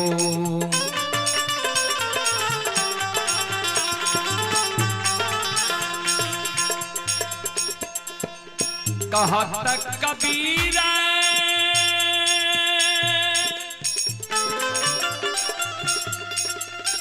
जीव पछताता है, ना गुरु की भक्ति किए, ना साधु की सेवा किए, ना दान पुण्य किए, नहीं संतों के संग में रहे, नहीं शुभ कर्म हम किए, सब दिन अधर्म में ही समय को बिता दिए।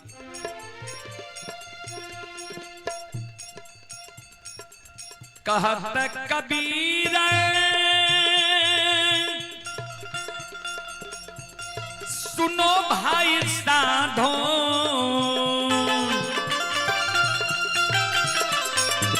कहत कबीर सुनो भाई साधो, चोला छुटन गयो रे उमरिया, धोखे में बीत गयो।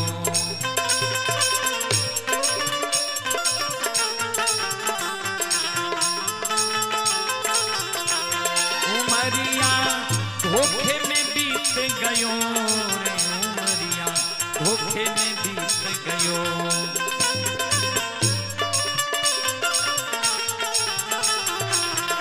धोखे में बीत गयो।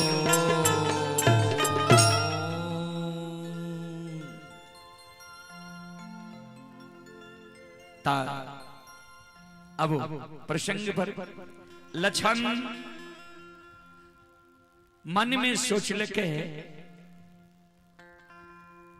संत शिरोमणि श्रोताबंधो, आइए आप हैं दिलवर कुमार पिता विरोध यादव, अमरपुर जिला सहरसा के निवासी हैं। 21 रुपए के पुरस्कार आए हैं ऑनलाइन फोन पे के द्वारा। श्रद्धालु को बहुत बहुत धन्यवाद, लाख लाख शुक्रिया, बहुत बहुत साधुवाद। जय हो दानी श्रद्धालु की जय हो, उनके समस्त परिवार की जय हो। आइए दीपक बाबू के दादी जी अररिया के ओर से शानदार 51 रुपए के आशीर्वाद हमारे मंडली के लिए आए हैं। माता जी के चरण कमलों में कोटि कोटि नमन करता हूँ, आशीर्वाद चाहता हूँ, भगवान से कामना करता हूँ, भगवान माता जी को भवसागर के नैया से पार लगा।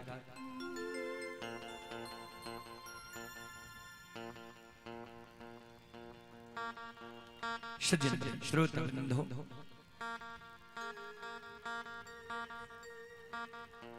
आइए रोशन सिपाही के पूजनी माता जी बंदेहरा की ओर से 51 रुपए की आशीर्वाद हमारे मंडली के लिए आए हैं। माता जी के चरण कमलों में कोटि कोटि नमन करता हूँ, आशीर्वाद चाहता हूँ, भगवान से कामना करता हूँ, भगवान माता जी को भव सागर की नैया से पार लगा दे।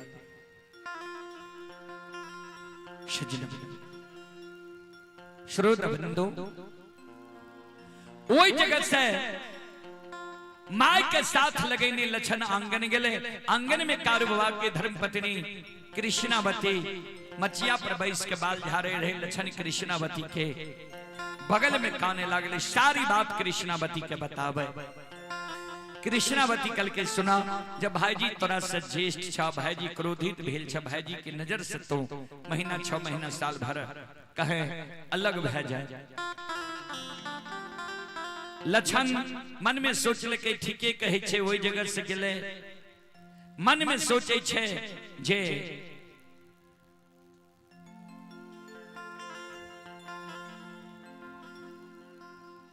मन में सोचे भाग के डुमरी ननिहाल चल जाए छो। भागल भागल लक्षण डुमरी ननिहाल की ओर जाए छे। मररिया खापट में जाके लक्षण के सूर्यास्त भा गए। मररिया खापट में लक्षण। आइए आप हैं श्रीमती सोनी, दादा स्वर्गीय उपेंद्र प्रसाद यादव, पति रणवीर कुमार, मंत्री जहानाबाद, पुलिस एसोसिएशन, निवासी शालीग्रामी बेगूसराय। 151 रुपए के पुरस्कार आए हैं अपने मृत दादाजी के आत्मा की शांति के लिए। बहुत बहुत धन्यवाद, बहुत बहुत साधुवाद।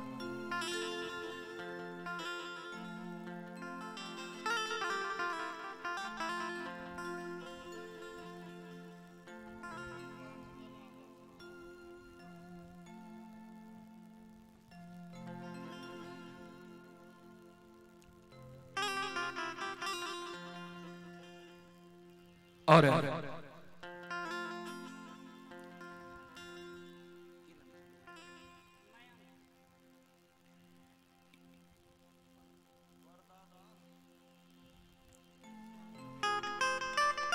ये मयंक बाबू की ओर से रूपी व पुष्प की माला से हमें सम्मानित किया गया है। भगवान मयंक बाबू को सुख और समृद्धि दे, मां सरस्वती सद्बुद्धि सिद्ध ज्ञान दे और उनके परदादा स्वर्गीय उपेंद्र बाबू के जीवात्मा को शांति दे। सज्जन वरिंद संत शिरोमणि श्रोतावृंदो, आइए एक और भजन की ओर हम आप सबों को लेकर चलते हैं। आइए एक भजन की ओर। संत शिरोमणि श्रोतावृंदो, मां बहन बाबू भैया सब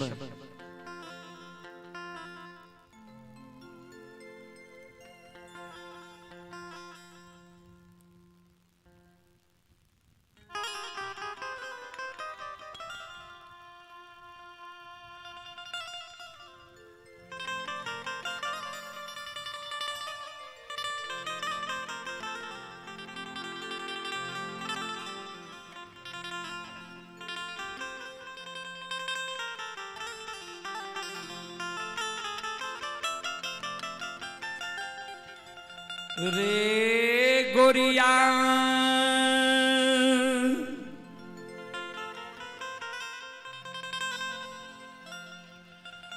कावन गुनमा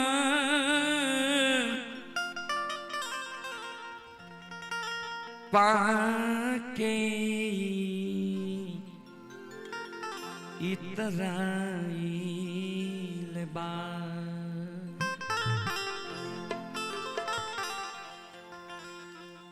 गोरिया इस जीव को कहा गया है।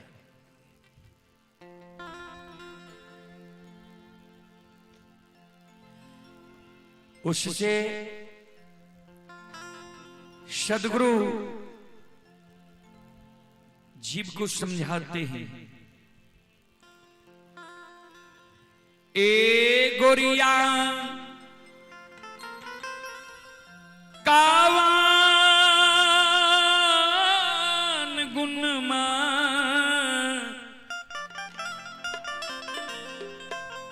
पाके इतराइल बा।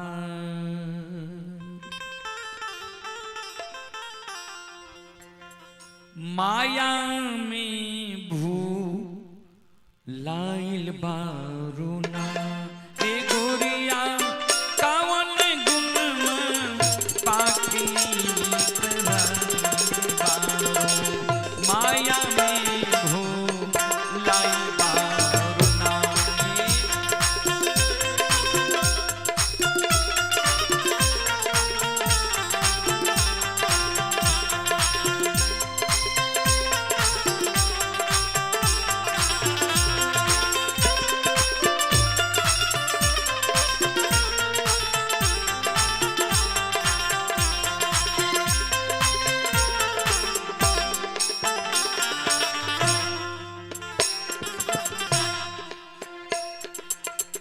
सदगुरु कहते हैं,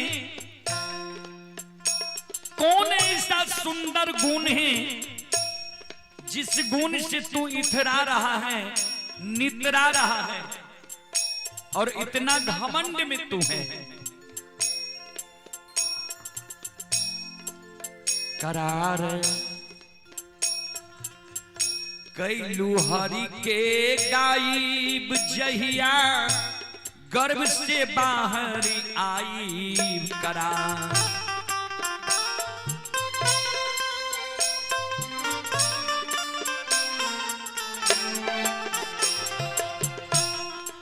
आप क्लारनेट बजाइए फिर के साथ ही साथ। करार कैलू हरि के गायब जहिया, गर्भ से बाहर आई करार।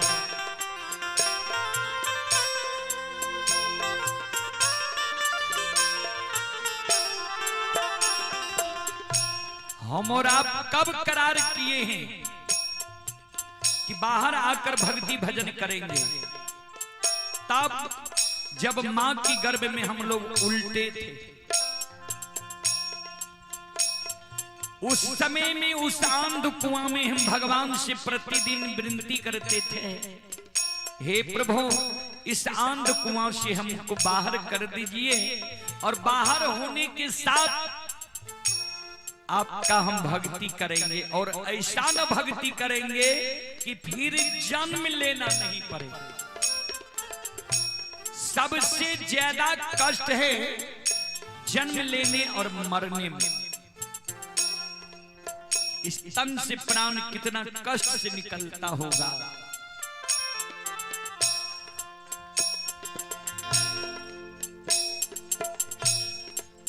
करार कैलू हरि के गायब जहिया गर्भ से बाहर आई करार।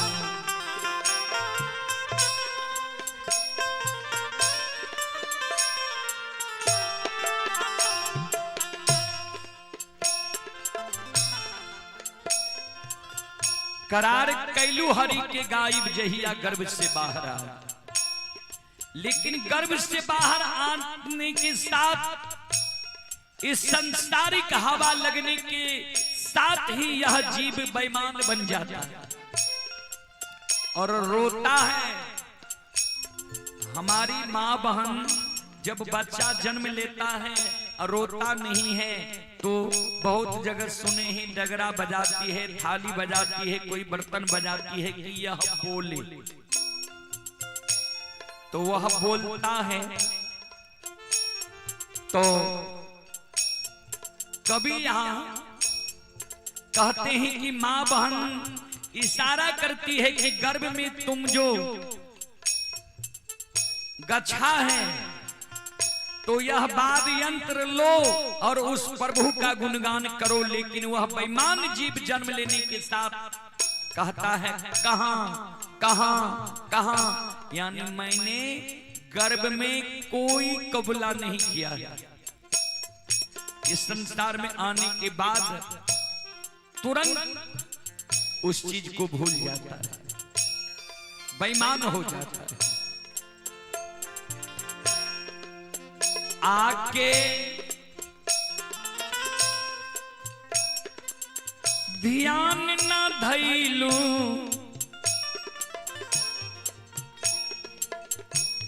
हो, आके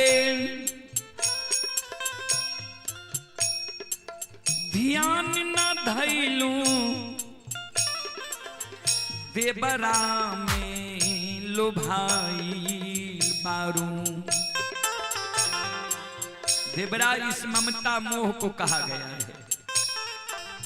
सदकर्म नहीं करके उस पुरुष की ध्यान नहीं धर के माया में हम और आप उजरा गए संसार में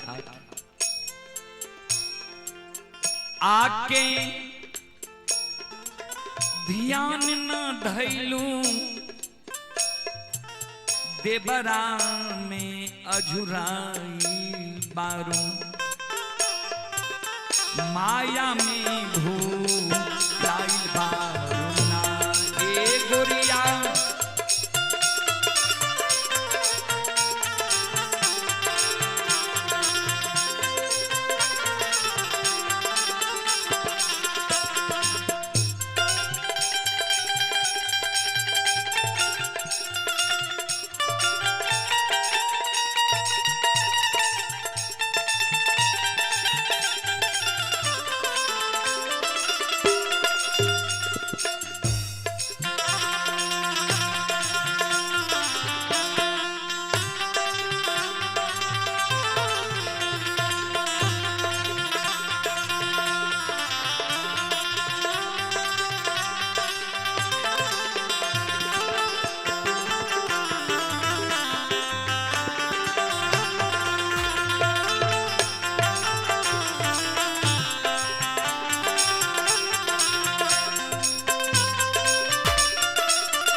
और जिस शरीर पर हम और आप गुमान कर लेते हैं कि किसी से हमको क्या होगा, हम में इतना शक्ति है, इतना बल है, इतना हम रूपवान है, सुंदर हैं, धनवान हैं, गुणवान हैं, पहलवान हैं, तो दर्शाते हैं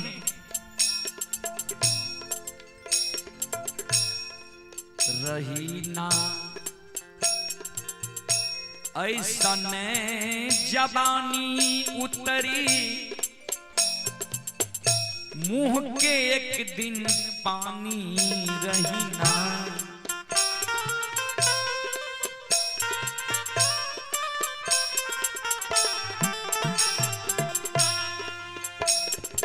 यह जबानी सदा रहने वाला नहीं है, यह सुंदरता, यह सूरत सदा रहने वाला नहीं है, एक दिन झुर्री पड़ जाएगा, एक दिन देखने वाला कोई नहीं रहेगा।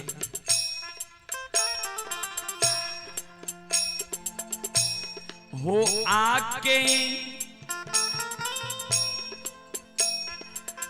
ध्यान न धैलू बसना में अझुराइल पारू,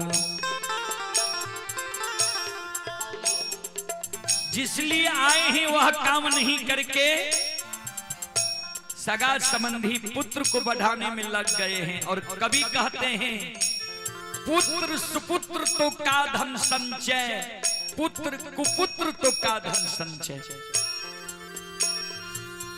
इसका अर्थ है जिस बेटा के लिए, जिस सुपुत्र के लिए आप अर्जित कर रहे हैं संपत्ति, अगर वह कुपुत्र हो जाए, दारू तारी गांजा भांग पीने लगे, तो आप जितना पेट काट करके जो भोजन खाना चाहिए वो नहीं खा करके पुत्र के लिए बचा कर रखे हैं, वह पुत्र अगर बेविचारी हो जाए, कुपुत्र हो जाए, बेच लेगा। अगर आप उनके लिए धन अर्जित नहीं कर रहे हैं, उनको अच्छा ज्ञान दिलवा रहे हैं, पढ़ा लिखा रहे हैं, संगति अच्छा है, आप उसको कुछ खरीद कर नहीं दिए हैं, जमीन नहीं खरीदे हैं, उनके लिए ज्ञान अच्छा दे दिए हैं ना, तो वो अपने आप खरीद लेंगे। ज्ञान नहीं दीजिएगा, 100 बीघा बनाकर आप चले जाइएगा, सब बेच लेगा।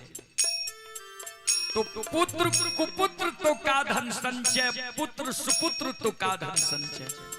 अगर पुत्र कुपुत्र हो जाएगा, हम संपत्ति बना कर देंगे, वो बेच लेगा।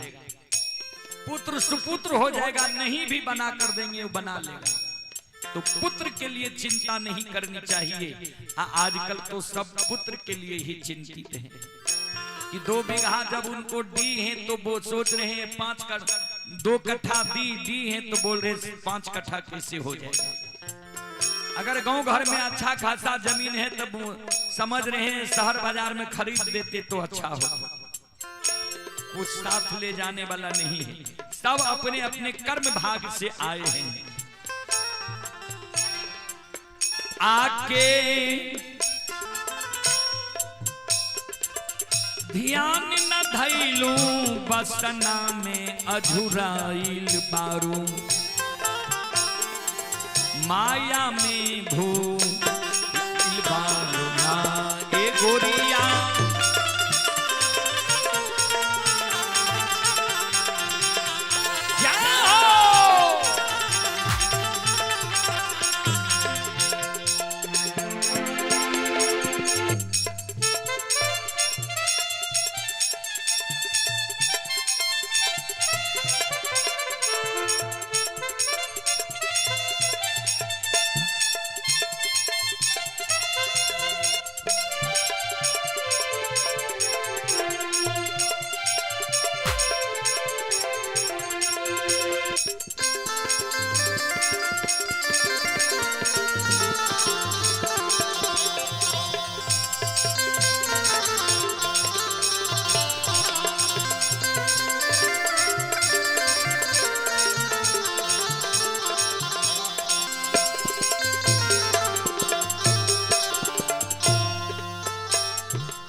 आगे लिखे हैं,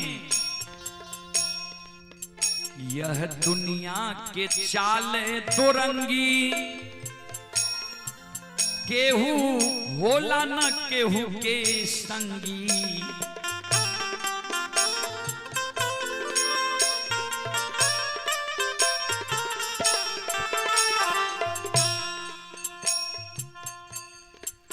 यह दुनिया के चाल दुरंगी, केहू होला न केहू के संगी।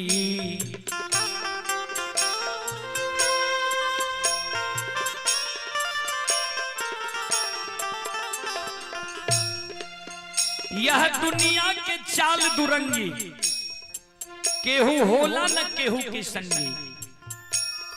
कोई किसी के साथ आज तक नहीं गया है, यहाँ सबका सब नाता रिश्ता है। आज हमारे स्वर्गीय उपेंद्र बाबू चले गए, उनके साथ कोई गया?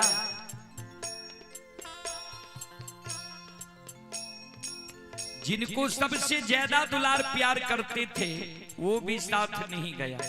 कोई किसी के साथ नहीं जाता है।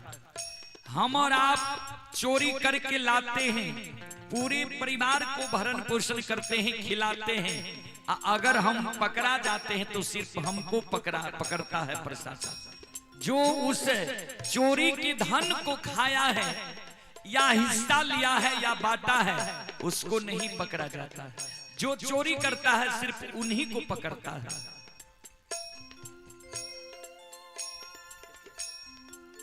आइए, अजीत कुमार की ओर से 15 रुपए की पुरस्कार आए हैं। बहुत बहुत धन्यवाद, बहुत बहुत साधुवाद। आइए, हमारे स्वर्गीय उपेंद्र बाबू के छोटी पुतहु पुत्र वधू अपनी ससुर जी की जीवात्मा की शांति के लिए श्रीमती किरण देवी की ओर से 501 रुपए की पुरस्कार आए हैं। बहुत बहुत धन्यवाद, बहुत बहुत साधुवाद। हमारे चर्चित भक्ति की गाथा उपेंद्र बाबू की जीवात्मा को भगवान शांति दे, अपने श्री चरणों में स्थान दे। तो अगर हम चोरी करते हैं, पूरे परिवार को भरण पोषण करते हैं, उस चोरी से तो पकड़ा हम जाते हैं, परिवार नहीं पकड़ाता है। जबकि वह धन वो भी खाया है, उनको भी पकड़ना चाहिए, उनको भी वह पाप लगना चाहिए, लेकिन उनको नहीं लगता है। यह दुनिया के चाल दुरंगी, केहू होला न केहू की संगी। कोई किसी के साथ नहीं जाता है। बेटा के लिए इतना अर्जित हम लोग करते हैं, वो साथ नहीं जाता है। अर्धांग की अर्धांगिनी पत्नी भी साथ नहीं जाती है। साथ किया जाता है तो जो हम शुभ कर्म किए हैं, धर्म किए हैं, वह साथ जाता है।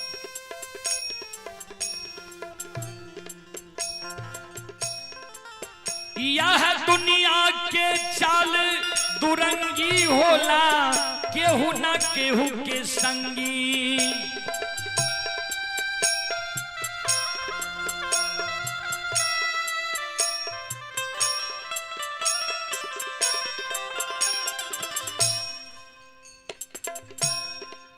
खाली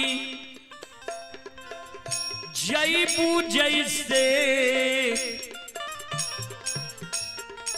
खाली ये हाथ आइल बारो, हो खाली जईबू जैसे, खाली ये हाथ आइल बारो, माया में भूलाइल बारो ना।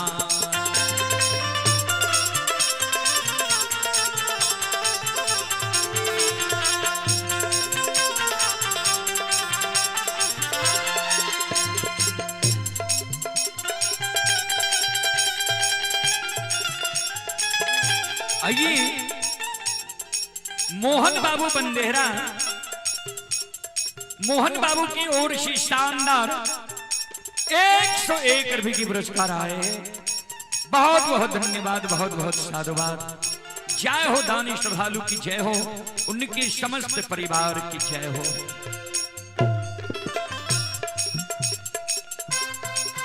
नाता यह दुनिया से तोड़ो निहिया, सतगुरु से जोड़ो।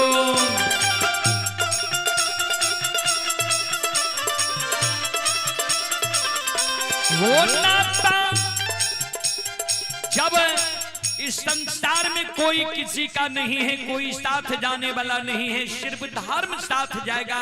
हम जो किए हैं वह कर्म साथ जाएगा।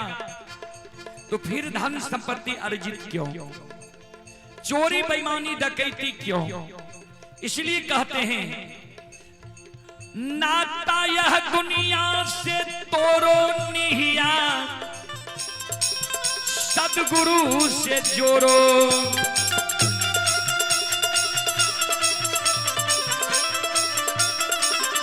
हो नाता यह दुनिया से तोड़ो निहिया, सतगुरु से जोड़ो।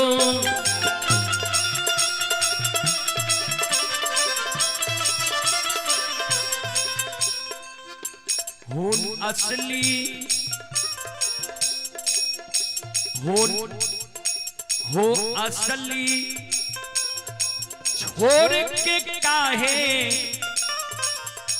नकली में घेराइल बारू। हो असली माता पिता की सेवा, पति की सेवा छोड़ करके हम जाते हैं दूसरे साधु संतों की सेवा करने के लिए, चरण पखारने के लिए, भोला बाबा की पूजा करने के लिए। और सबसे बड़ा भोला बाबा घर में है, उनको हम और आप नहीं पूजते। जो इस संसार में हमें लाए हैं, जो हमारे लिए कमा कर रखा है, उस माता पिता की सेवा हम लोग नहीं करते हैं, पूजा नहीं करते हैं। जो पति परमेश्वर भगवान के दर्जा जिनको मिला है, उनके बात में नहीं रहते हैं। दूसरा जो कोई बात कह दे तो उस बात को हम पकड़ लेते हैं कि यही सत्य है, वो असत्य है। वो असली छोड़ के काहे नकली में घेराइल बारू, माया में भूलाइल बारू। ए गोरिया कावन गुनमा पाके इतराइल बारू, माया में भूलाइल बारू।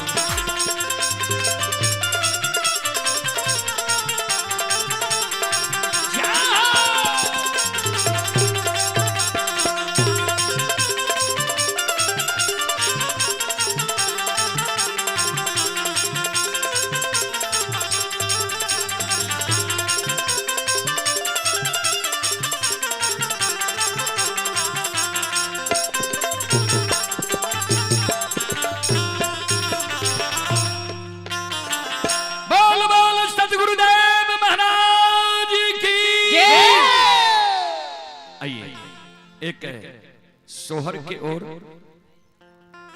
संत शिरोमणि श्रोताबंधु, आइए विनोद कुमार जी के ओर से 21 रुपए के पुरस्कार आए। श्रद्धालु को बहुत बहुत धन्यवाद, बहुत बहुत साधुवाद।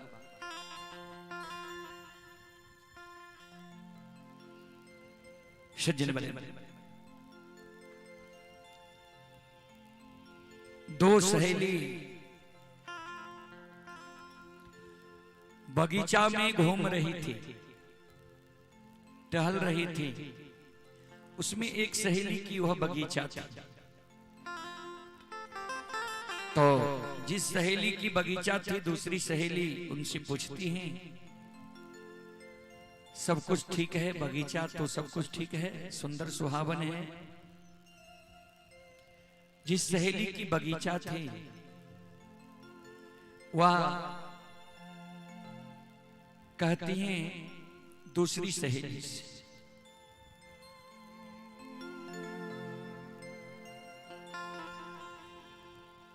रोपलो में आमो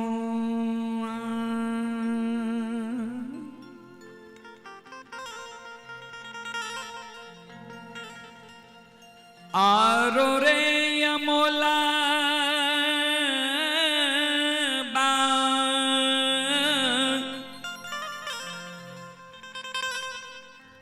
रोपलूं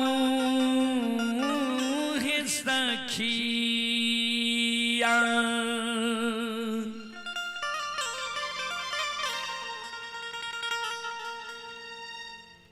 आरोहे अमोला बा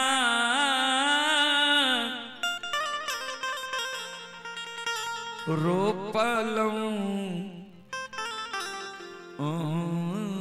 हे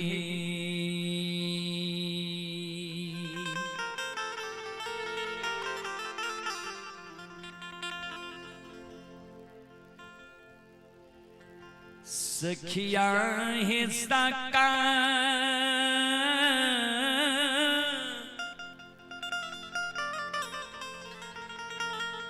लाहे बगीचबा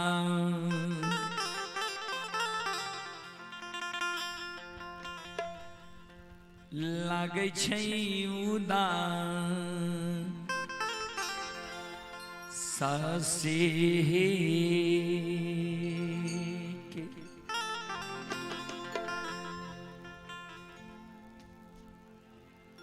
एक हे यशोगा बा बीना है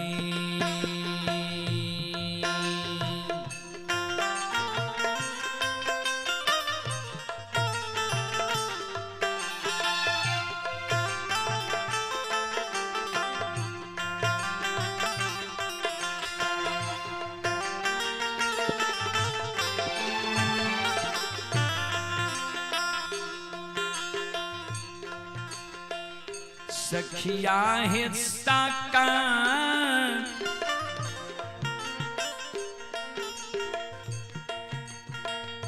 लाहे बगीचबा लागे छै उदास सासे के एक गोय सोगा बा बीना है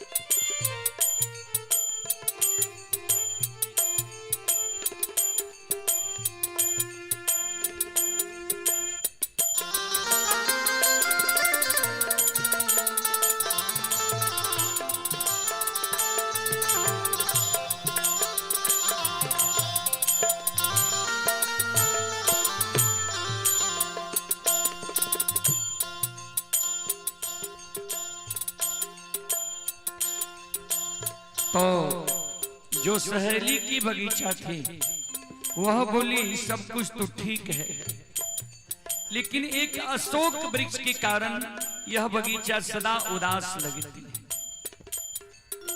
फिर कुछ दिन के बाद क्या हुआ, दोनों सहेली की शादी हुई, ससुराल गई। पहली सहेली की माता मर गई, नैहर आई।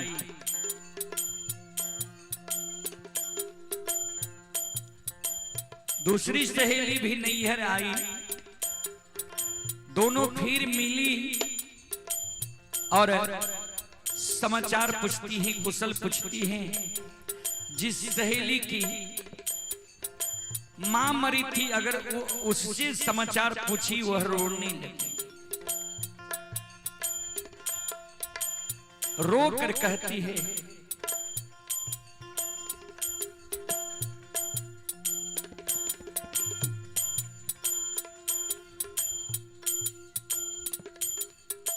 नहीं राम छालई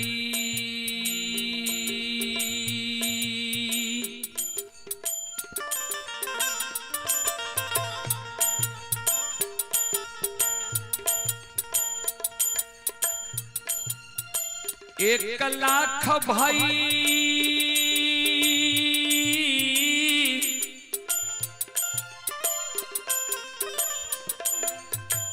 या से हिस्साबान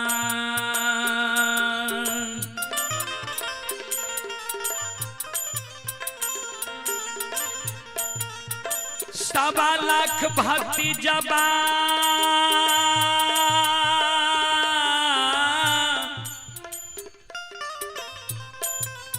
छलई है सखिया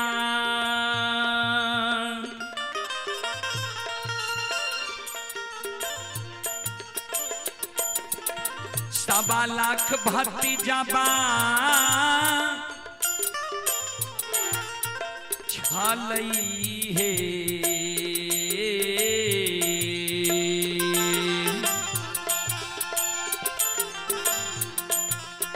सखिया है साका लाहे नैहरबा लागे छे उदार सासे है एक मोरी माता बीना है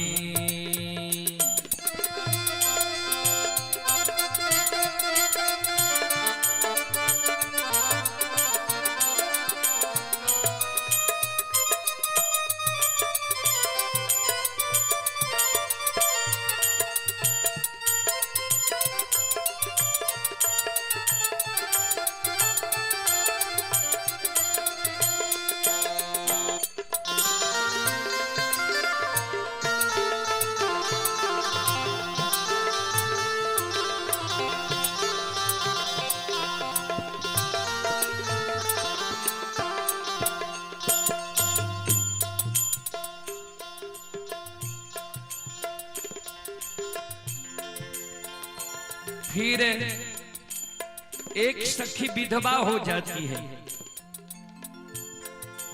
उससे पूछती ही क्या समाचार है, कुशल मंगल है न। सखी रोने लगती है,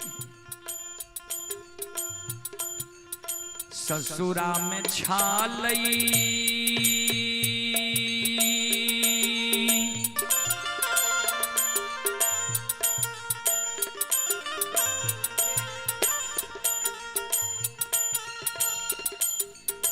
एक लाख भाई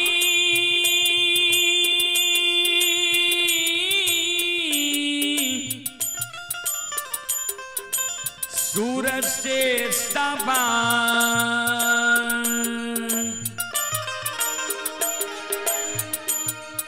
सवा लाख दे बरबा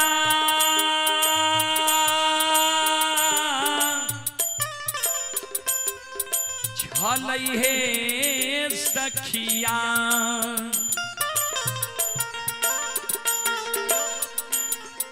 सवा लाख दे बरबा छलई है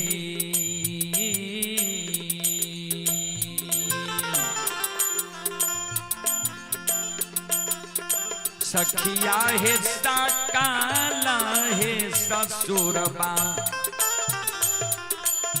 लागे छे उदास सासे है एक मोर स्वामी दीना है।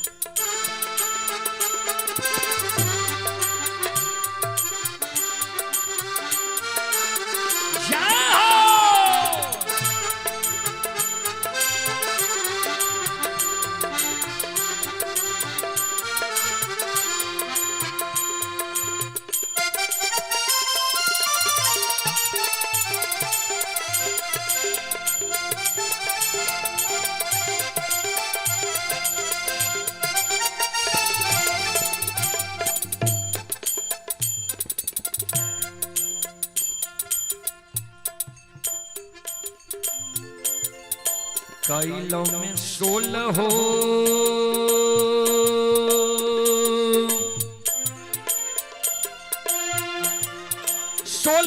सिंगार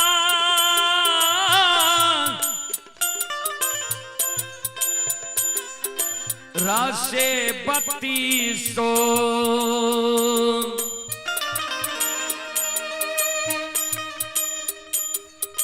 32 भरा नमा कैलों हे सखिया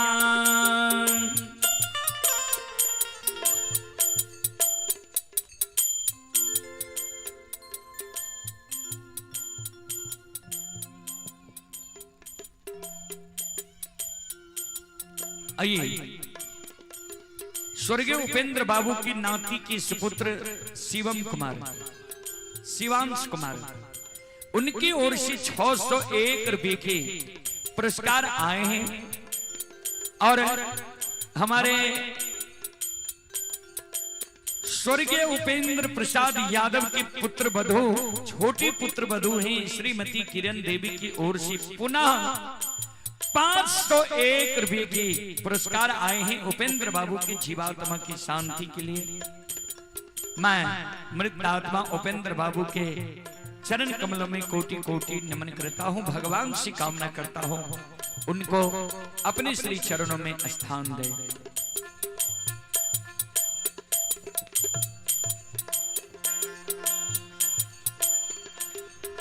कैलों में 16 हो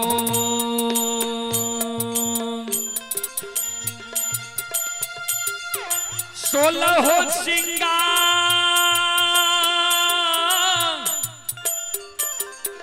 रासे 32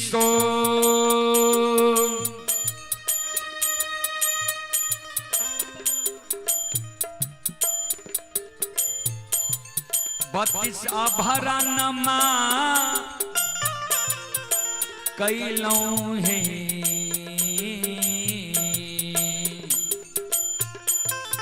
सखिया है काला है सुरतिया लागे छे उदास सासे है एके बूंद सिंदूर बाबीना है सखिया है काला है शरीर बा लागे छे उदास सासे है एके बूंद सिंदूर बाबीना है। बोल बोल साचे दरबार की। चलो एक बार अब हम सब मावहन बाबू भैया से आग्रह करबे एक बार यहाँ सब दोनों हाथ से ताली बजा के अब बुखार बदन से यहाँ सब एक बार भगवान के नाम ले लियो सब माँ बहन बाबू भैया। और लछन के लिए 7 का चंदन के चेला जो चीरल रहे वो चेला पर जाके लछन बैठ गए। लछन के संत बाबा कारू दर्शन दिल के जे चेला पर जाके बैठ जा तोहर एगो रुआ जिर जित बाल बाका भै जेता त तू कारू के नाम लेने भूल गई हो पूजा करने छोड़। 7 का चंदन के चेला पर लछन के जाके आग लगा दिल के 7 का चंदन के चेला झेर गले 7 का चंदन के चेला से लछन थर थर कापल बाहर भेले। बाबा ब्राह्मण बाबा जी बनगांव महिषी के रहे ब्राह्मण बाबा लछन के पाछा लग गए। लछन हम सब तक कहे रहिए महिनाथ पंडित के जे भाई छिए आग में नहीं जले हमरा सबके बात मान ल कैसे। लछन के क्रोध है लिखनी है अति संघर्षण करे जो कोई अनिल परकट चंदन से हो। अति माने ज्यादा चंदन होय छे शीतल ठंडा अगर चंदन के लकड़ी पर भी चंदन के लकड़ी के अति माने ज्यादा से ज्यादा घिसल जाए ओहो से आग निकल सके छे।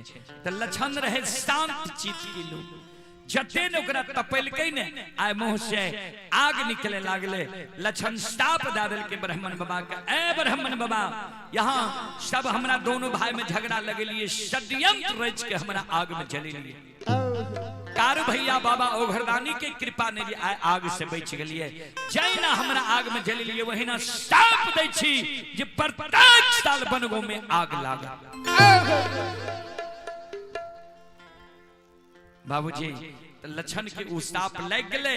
अब मेहनात बाबा के साप दे दिल के, जो तू सहोदर भाई के नहीं बुझल हो, महापुरा धर्म देश छिए, हमरा आग में जलेल हो, तो तोहर बास महापुरा नगरी में नहीं, तो तोहर बास सासुर परस बनना में हिता।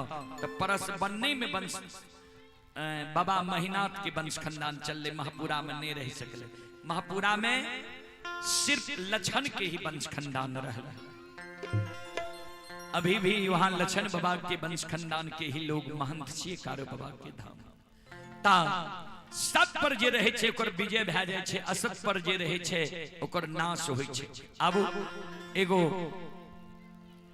नाचारी ओय के बाद भोग, ओय के बाद हम विसर्जन करब। अपने सबसे क्षमा चाहब। अब शिवजी शिवजी सब कहे, गौरी कहे ना कोई, शिवजी के दरबार में गौरी करे सो।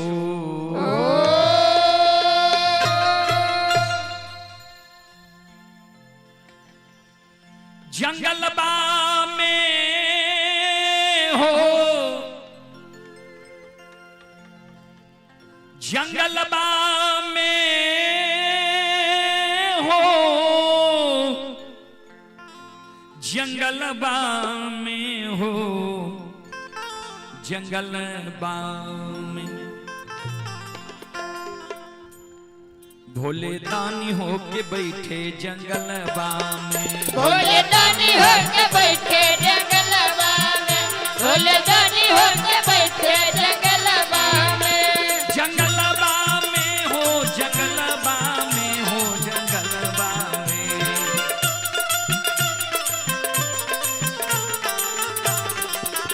भोले दानी हो के बैठे जंगलबा में, भोले दानी हो के बैठे जंगलबा में, भोले दानी हो के बैठे जंगलबा में। आइए स्वर्गीय उपेंद्र प्रसाद यादव के बड़ी पुत्र वधू मंजू देवी, स्वर्गीय उपेंद्र प्रसाद यादव के बड़ी पुत्र वधू पुतहु हैं मंजू देवी की ओर से 1101 रुपए की पुरस्कार आए हैं और अपने ससुर जी के मृत आत्मा की शांति के लिए 1101 रुपए की पुरस्कार आए हैं। एक बार मंजू देवी माता जी के नाम पर जोरदार ताली हो जाए।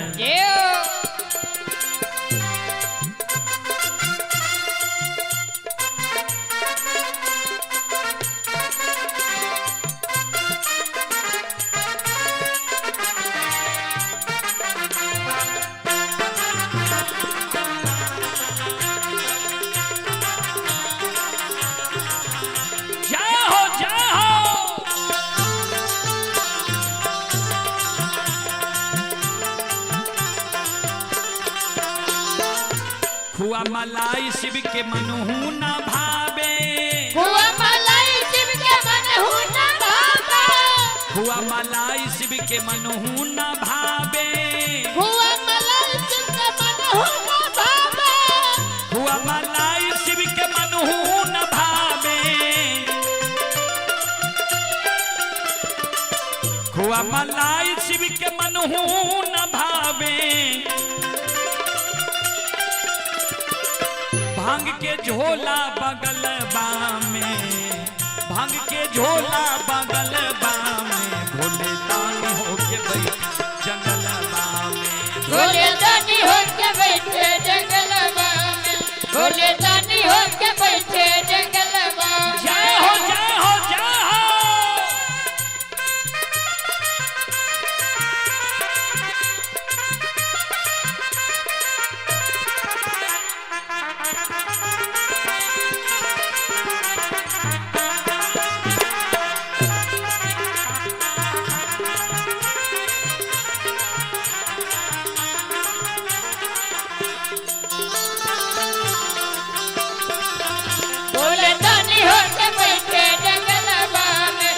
भोले दानी होके बैठे जंगलवा में।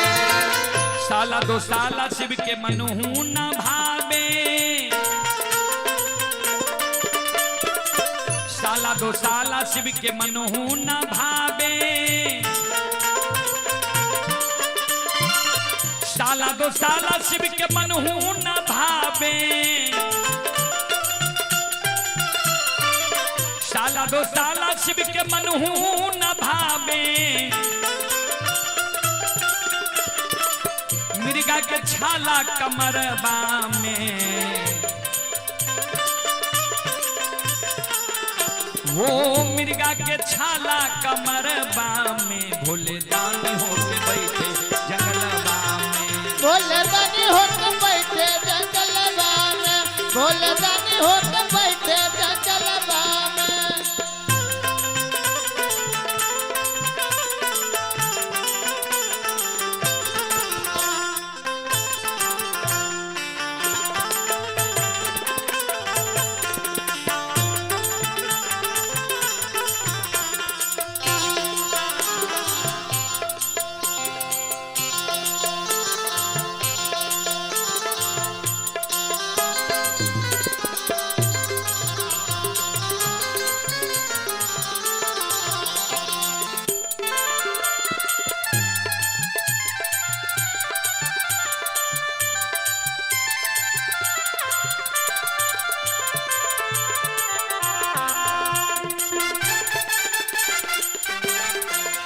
भोले दानी होके बैठे जंगलवा में, भोले दानी होके बैठे जंगलवा में। महल अटारी शिव के मनहू न भावे,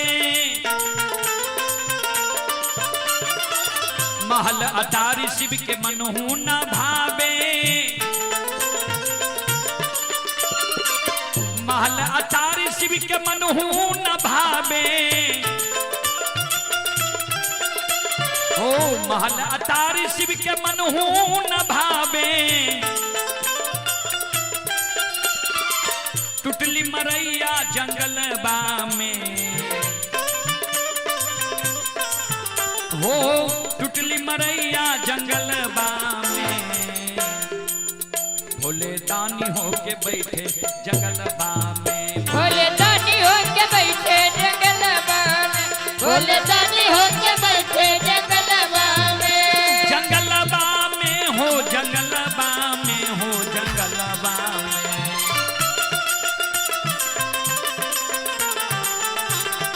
आओ भोले दानी होके बैठे जंगलबा में। भोले दानी होके बैठे जंगलवा में, भोले दानी होके बैठे जंगलवा में, भोले दानी होके बैठे जंगलवा में, भोले दानी होके बैठे जंगलवा में, भोले दानी होके बैठे जंगलवा में, भोले दानी होके बैठे जंगलवा में, भोले दानी होके बैठे जंगलवा में।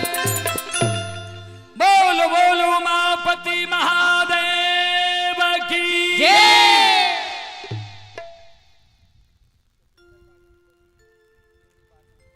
आइए स्वर्गीय उपेंद्र बाबू की बड़ी पोती हैं, उनकी ओर से 501 रुपए की पुरस्कार अपने दादाजी के आत्मा की शांति के लिए आए हैं। बहुत बहुत धन्यवाद, बहुत बहुत साधुवाद। आइए सभी से मैं आग्रह करता हूं, मां बहनों से अंतिम भजन है, सब झूम झूम कर ताली बजाएंगे और गाएंगे। अंतिम भजन है, इसके बाद हम लोग विराम देंगे अपने वाणी को। कारण है जो 5.5 घंटा से भी ज्यादा हो गया, हम लोग तो स्टैंड पर गाते होते हैं, बैठकर जो आज गाते हैं तो बहुत परेशानी में हम लोग हैं। तो आइए, वैसे भी 4 घंटा से ज्यादा हम लोग कार्यक्रम नहीं करते, फिर भी आइए अंतिम भजन है, सबसे आग्रह करेंगे झूम झूम कर यह भजन गावे। सब माँ बहन बाबू भैया से हम आग्रह करेंगे, जरा तन मन से भजले, जय जय हो सिया राम, जरा तन मन से भजले, जय जय हो सिया राम, जरा तन मन से भजले, जय जय हो सिया राम, जरा तन मन से भजले, जय जय हो सिया राम, जय जय हो सिया राम, जय जय हो सिया राम, जय जय हो सिया राम, जय जय हो सिया राम, जय जय हो सिया राम, जय जय हो सिया राम जय जय हो सिया राम जरा तन मन से भज ले जय जय हो सिया राम जरा तन मन से भज ले जय जय हो सिया राम जरा तन मन से भज ले जय जय हो सिया राम जरा तन मन से भज ले जय जय हो सिया राम जरा तन मन से भज ले जय हो जय हो।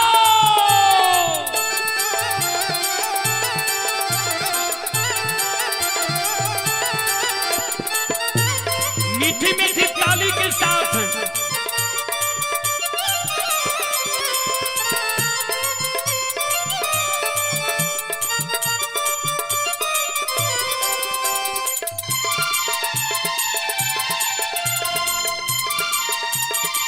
जरा तन मन से भज ले जय जय हो सिया राम जरा तन मन से भज ले जय जय हो सिया राम जरा तन मन से भज ले कहाँ बसे तुलसी कहाँ बसे राम कहाँ बसे तुलसी कहाँ बसे राम कहाँ बसे तुलसी कहाँ बसे राम कहाँ बसे तुलसी कहाँ बसे राम कहाँ बसे तुलसी कहाँ बसे राम कहाँ बसे तुलसी कहाँ बसे राम कहाँ बसे तुलसी कहाँ बसे राम कहाँ बसे तुलसी कहाँ बसे राम कहाँ बसे लक्ष्मण जी कहाँ बसे लक्ष्मण कहाँ हनुमान जरा तन मन से भज ले जय जय हो सिया राम जरा तन मन से भज ले जय जय हो सिया राम जरा तन मन से भज ले जय जय हो सिया राम जरा तन मन से भज ले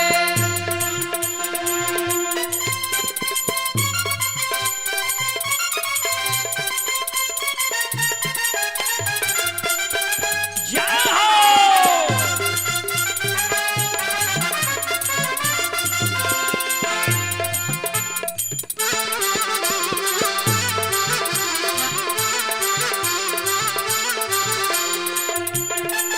जय जय हो सिया राम जरा तन मन से भज ले जय जय हो सिया राम जरा तन मन से भज ले कंठ बसे तुलसी हृदय बसे राम कंठ बसे तुलसी हृदय बसे राम कंठ बसे तुलसी हृदय बसे राम कंठ बसे तुलसी हृदय बसे राम आइए आप ही संत शिरोमणि श्रोताबंधु ये श्रद्धालु की ओर से ऑनलाइन पुरस्कार आए हैं। संत शिरोमणि श्रोताबंधु माँ बहन बाबू भैया सब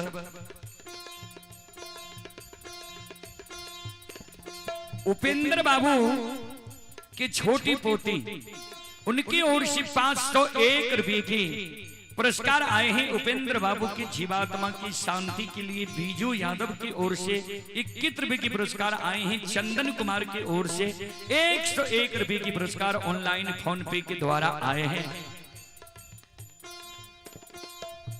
आइए ब्रजेश यादव सिपाही खरहट की ओर से 101 रुपये की पुरस्कार आए हैं। बहुत बहुत धन्यवाद, बहुत बहुत साधुवाद। जय हो दानी श्रद्धालु की जय हो, उनकी समस्त परिवार की जय हो।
भोजन तुलसी किया भोजन राम किया भोजन तुलसी किया भोजन राम किया भोजन तुलसी किया भोजन राम किया भोजन तुलसी किया भोजन राम किया भोजन तुलसी किया भोजन राम किया भोजन तुलसी किया भोजन राम किया भोजन तुलसी किया भोजन राम किया भोजन तुलसी किया भोजन राम किया भोजन लक्ष्मण जी किया भोजन लक्ष्मण किया हनुमान जरा तन मन से भज ले। जय जय हो सिया राम जरा तन मन से भज ले, जय हो सिया राम जरा तन मन से भज ले, जय हो सिया राम जरा तन मन से भज ले। जय हो जय हो जय हो।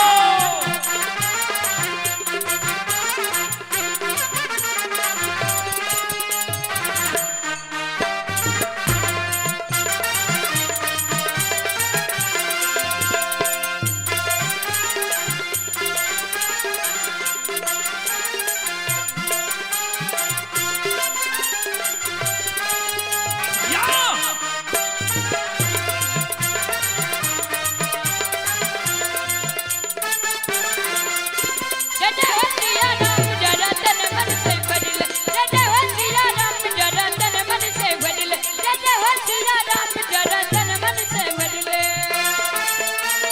जल भोजन तुलसी जी फल भोजन राम जल भोजन तुलसी जी फल भोजन राम जल भोजन तुलसी जी फल भोजन राम जल भोजन तुलसी जी फल भोजन राम जल भोजन तुलसी जी फल भोजन राम जल भोजन तुलसी जी फल भोजन राम जल भोजन तुलसी जी फल भोजन राम जल भोजन तुलसी जी फल भोजन राम दही चूड़ा लक्ष्मण लड्डू हनुमान जरा तन मन से भज ले। जय जय हो सिया राम जरा तन मन से भज ले, जय हो सिया राम जरा तन मन से भज ले, जय हो सिया राम जरा तन मन से भज ले। जय जय हो सिया राम जय जय हो सिया राम। जय जय हो सिया राम जय जय हो सिया दोनों हाथ राम उठाकर सब माँ बहनों से आग्रह है जय जय हो सिया राम जय जय हो सिया राम। जय जय हो सिया राम जय जय हो सिया राम जरा तन मन से भज ले जय जय हो सिया राम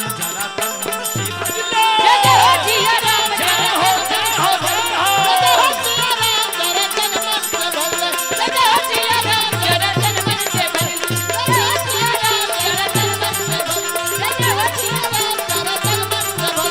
जय जय हो सिया राम जरा तन मन से भज ले जय जय हो सिया राम जरा तन मन से भज ले जय जय हो सिया राम जरा तन मन से भज ले जय जय हो सिया राम जरा तन मन से बोलो बोलो साचे दरबार की भक्ति और भगवान की महारुद्र बजरंगबली की उमापति महादेव की बाबा डिहबार की स्वर्गीय उपेंद्र बाबा की उनके समस्त परिवार की उनके संत समाज की उनके इष्ट देवी देवता की उनके गैया भैया की जय जय जय श्री सीताराम हरा हरा महादेव। चलो अब अपने सब श्रोता बंधो माँ बहन से हम क्षमा चाह माफ करियो फिर कभी सेवा के मौका मिलता है हम सेवा करे के प्रयास करब और हमरा मंडली से जे त्रुटि गलती बे लेते अपने सब बच्चा जन के माफ क्या देवे। अंत में पिंटू शर्मा जी की ओर से 11 रुपया के पुरस्कार आ लिया। बहुत बहुत धन्यवाद बहुत बहुत साधुवाद बहुत बहुत धन्यवाद।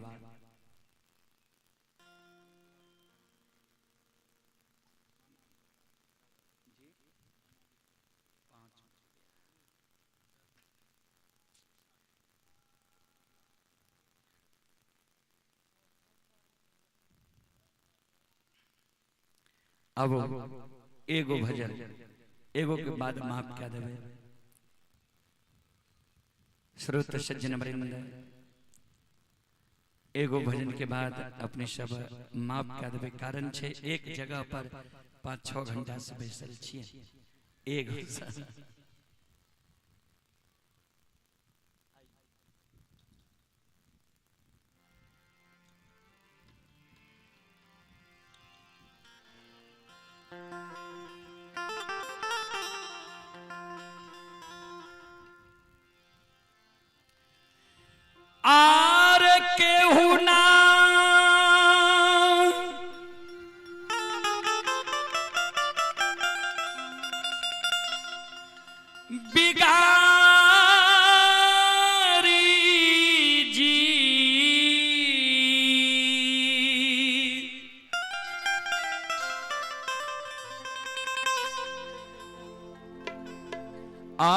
अरे केहू ना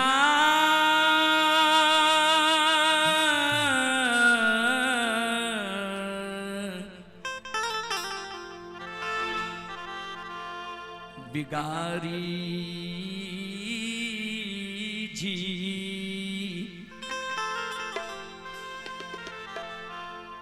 राम ना बिगड़ी है जे कर,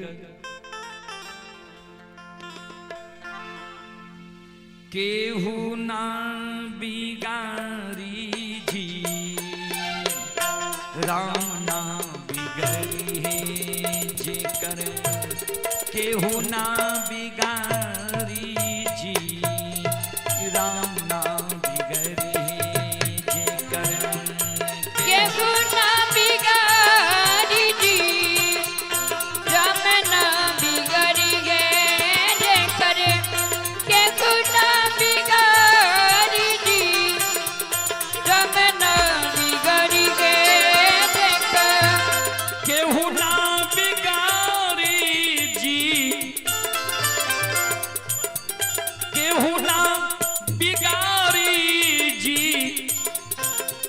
केहू ना बिगारी जी, राम ना बिगड़ी है जे कर, केहू ना बिगारी जी, राम ना बिगड़ी है जे कर, केहू ना बिगाड़ी जी, राम ना बिगड़ी गे जे कर, केहू ना बिगाड़ी जी, राम ना बिगड़ी गे जे कर।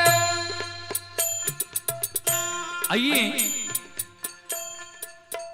आप हैं स्वर्गीय ललन बाबू के छोटा सुपुत्र, स्वर्गीय उपेंद्र बाबू के छोटा सुपुत्र ललन बाबू ASI,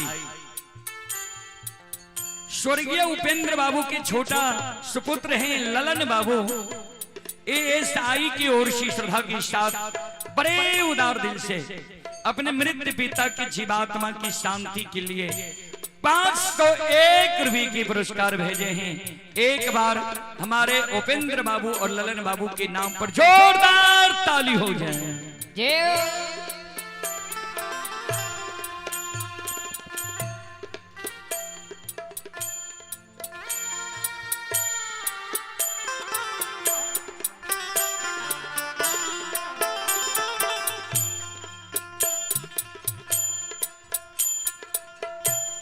विप्र सुदामा जी पर फिर ले नजरिया,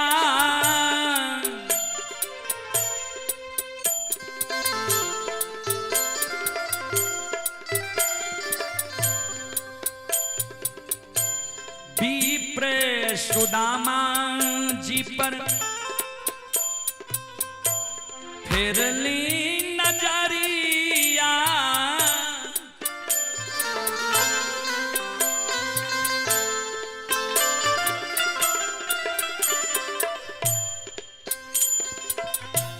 झोपड़ी से पानी गेला, झोपड़ी से पानी गेला,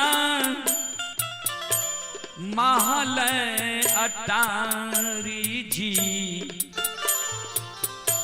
राम नाम बिगड़ी है जे कर, केहू ना बिगारी जी, राम नाम बिगड़ी है जे कर, केहू ना बिगाड़ी जी, राम ना बिगड़ी जे कर, केहू ना बिगाड़ी जी, राम ना बिगड़ी जे कर।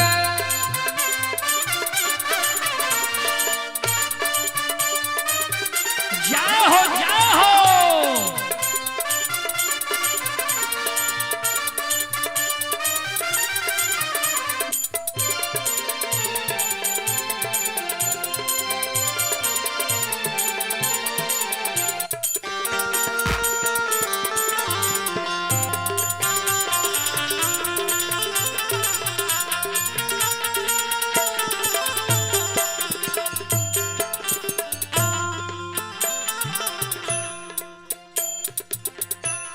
बीचे सभा में द्रौपदी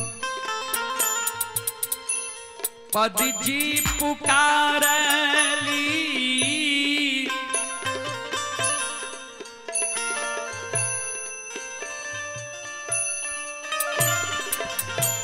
बीचे सभा में द्रौपदी जी पुकारली,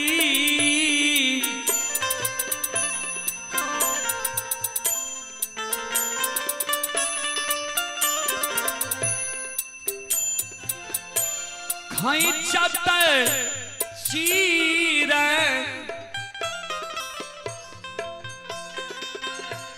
खैचत चीर दुष्टासन हारी जी,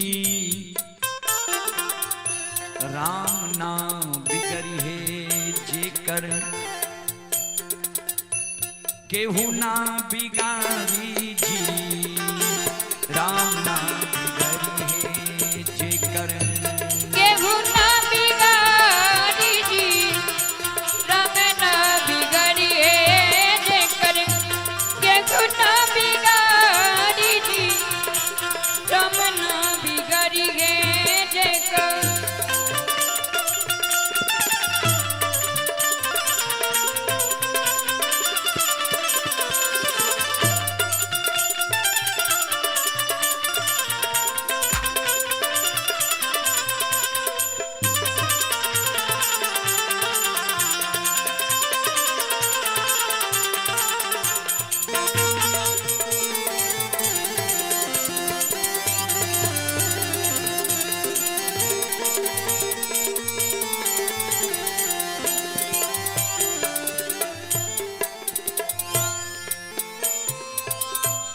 पांडे नगीना भरत राम पर भरोसा राखे, पांडे नगीना भरत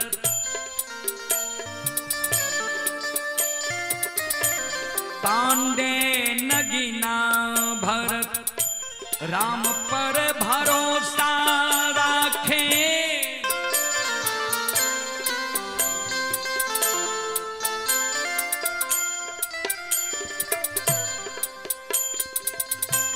गईहा हरि के गुणमा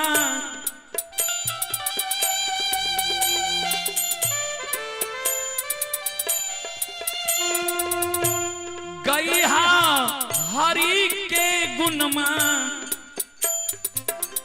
छोरी दुनियादारी जी,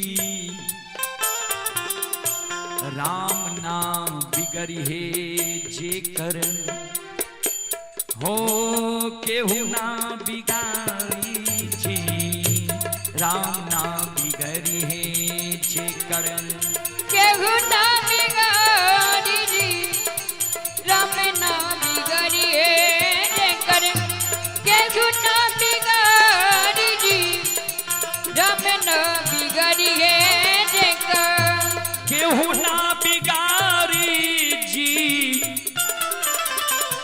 केहू ना बिगाड़ी जी, केहू ना बिगाड़ी जी, राम ना बिगड़ी है जेकर केहू ना बिगाड़ी जी, राम ना बिगड़ी है जेकर केहू ना बिगाड़ी जी, राम ना बिगड़ी है जेकर केहू ना बिगाड़ी जी, राम ना बिगड़ी है जेकर हो केहू ना बिगाड़ी जी, राम ना बिगड़ी है जेकर केहू ना बिगाड़ी जी, राम ना बिगड़ी है जेकर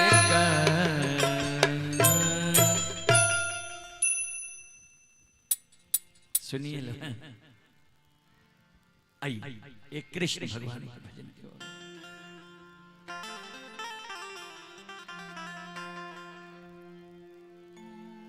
कही के घनश्याम गयो,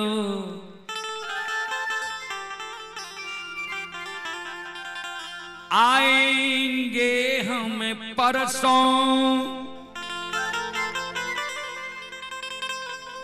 और परसों परसों जोहत जोहत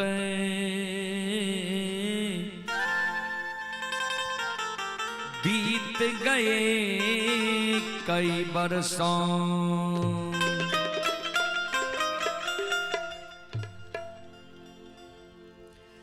और जब से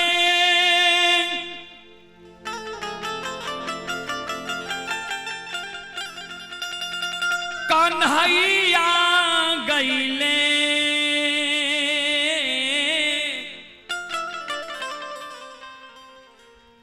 गोकुला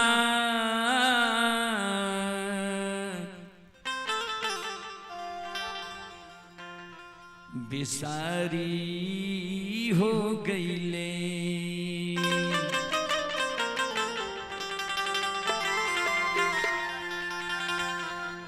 जब उद्धव जी ब्रज में आए, सखियां सब उद्धव जी को घेर कर चारों तरफ से अपनी अपनी व्यथा सब सखियां उद्धव जी को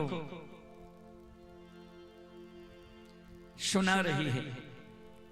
आंसू सभी सखियां को भगवान के विरह में गिर रही है और रो रो कर कह रही है, आहे आहे उद्धव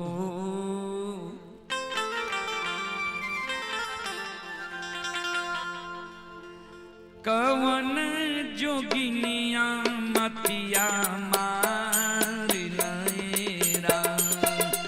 आहे आहे उद्धव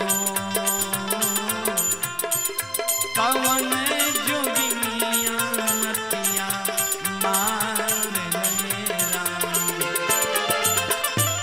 जब से कन्हैया गईले गोकुला बिसारी गईले।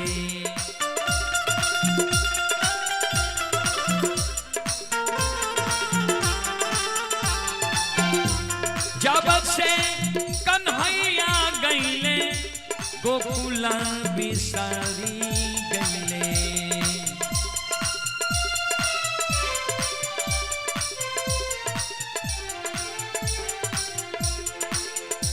आहे आहे उद्धव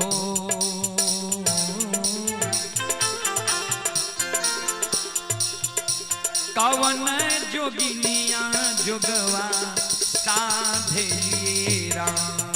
आहे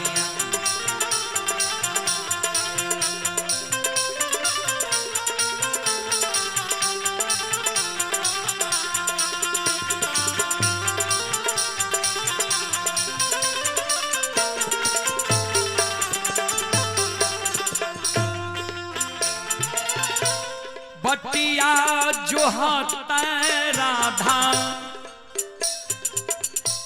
भाई गईल देहिया आधा।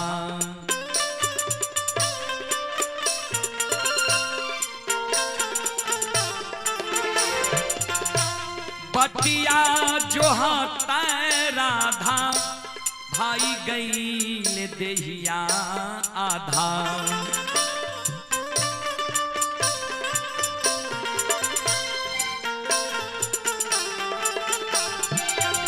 सभी सखियां रो रही हैं और उद्धव जी को अपनी व्यथा सुना रही है कि बात जो होते राधा कि शरीर आधी हो गई है, अन्न त्याग दी ही भगवान के विरह में।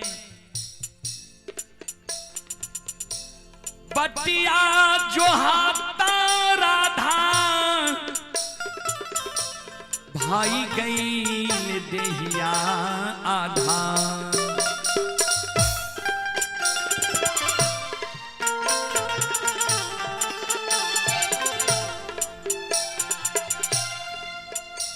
आहे आहे उद्धव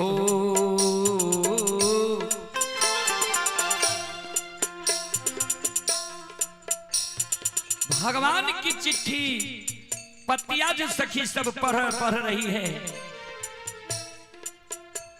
आहे आहे उधो पतिया बचत छतिया फाट लएरा। आहे आहे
आइए आप ही कृष्ण कन्हैया ग्वाला, पिता सुबोध यादव, दादा स्वर्गीय उपेंद्र यादव अपने दादाजी के जीवात्मा की शांति के लिए शानदार 501 रुपए की पुरस्कार भेजे हैं।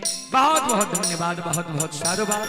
उनके दादा के मृत आत्मा को भगवान अपने श्री चरणों में स्थान दे। आगे सखी लोग रो रही है और उधो जी से कह रही है, वृंदावन सोना सोना लागेला कन्हैया के बिना।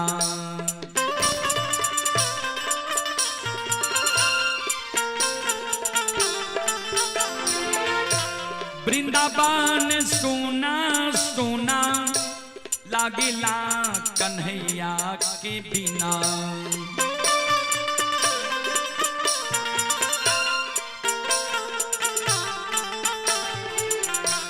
वृंदावन सोना सोना लागेला कन्हैया के बिना।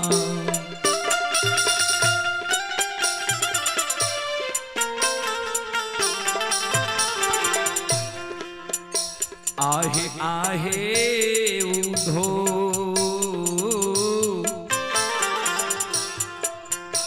आहे आहे उधो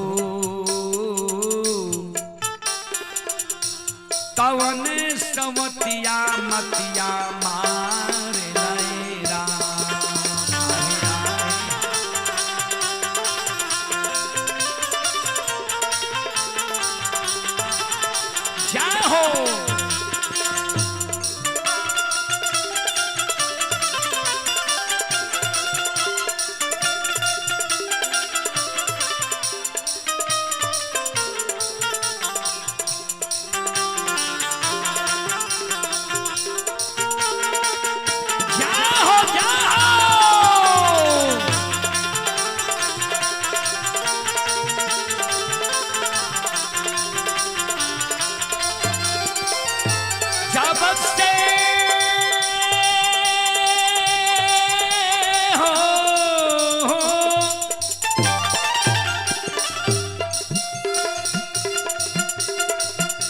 जब से कन्हैया गईले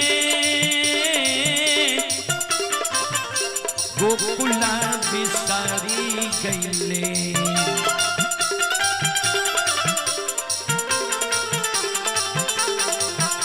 जब से कन्हैया गईले गोकुला बिसारी गईले।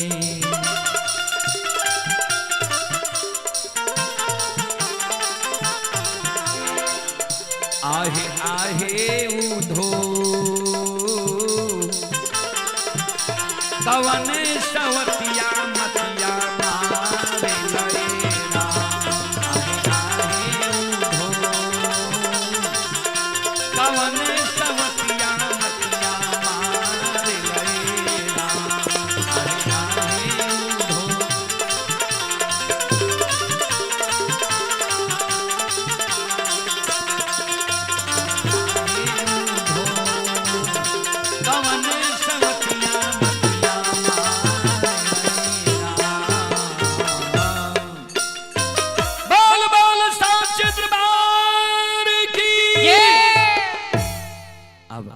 माफ करियो अपने सब से।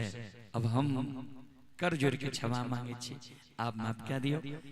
अपने सब के समय दे के लिए बहुत बहुत धन्यवाद, बहुत बहुत साधुवाद। और भगवान से अंत में हम कामना करबे, विनती प्रार्थना करबे कि हमारे पजियार शिरोमणि स्वर्गीय उपेंद्र बाबा के अपना श्री चरण में जगह दे और उनकर परिवार के भरल पूरल रखे और परिवार में ई दुख की संकट जे छे एकरा सहे के उपेंद्र बाबू के अभाव जे अभी सबके भय रहले ये एकर दुख सहे के सबके शक्ति दे, क्षमता दे। बहुत बहुत धन्यवाद, बहुत बहुत साधुवाद।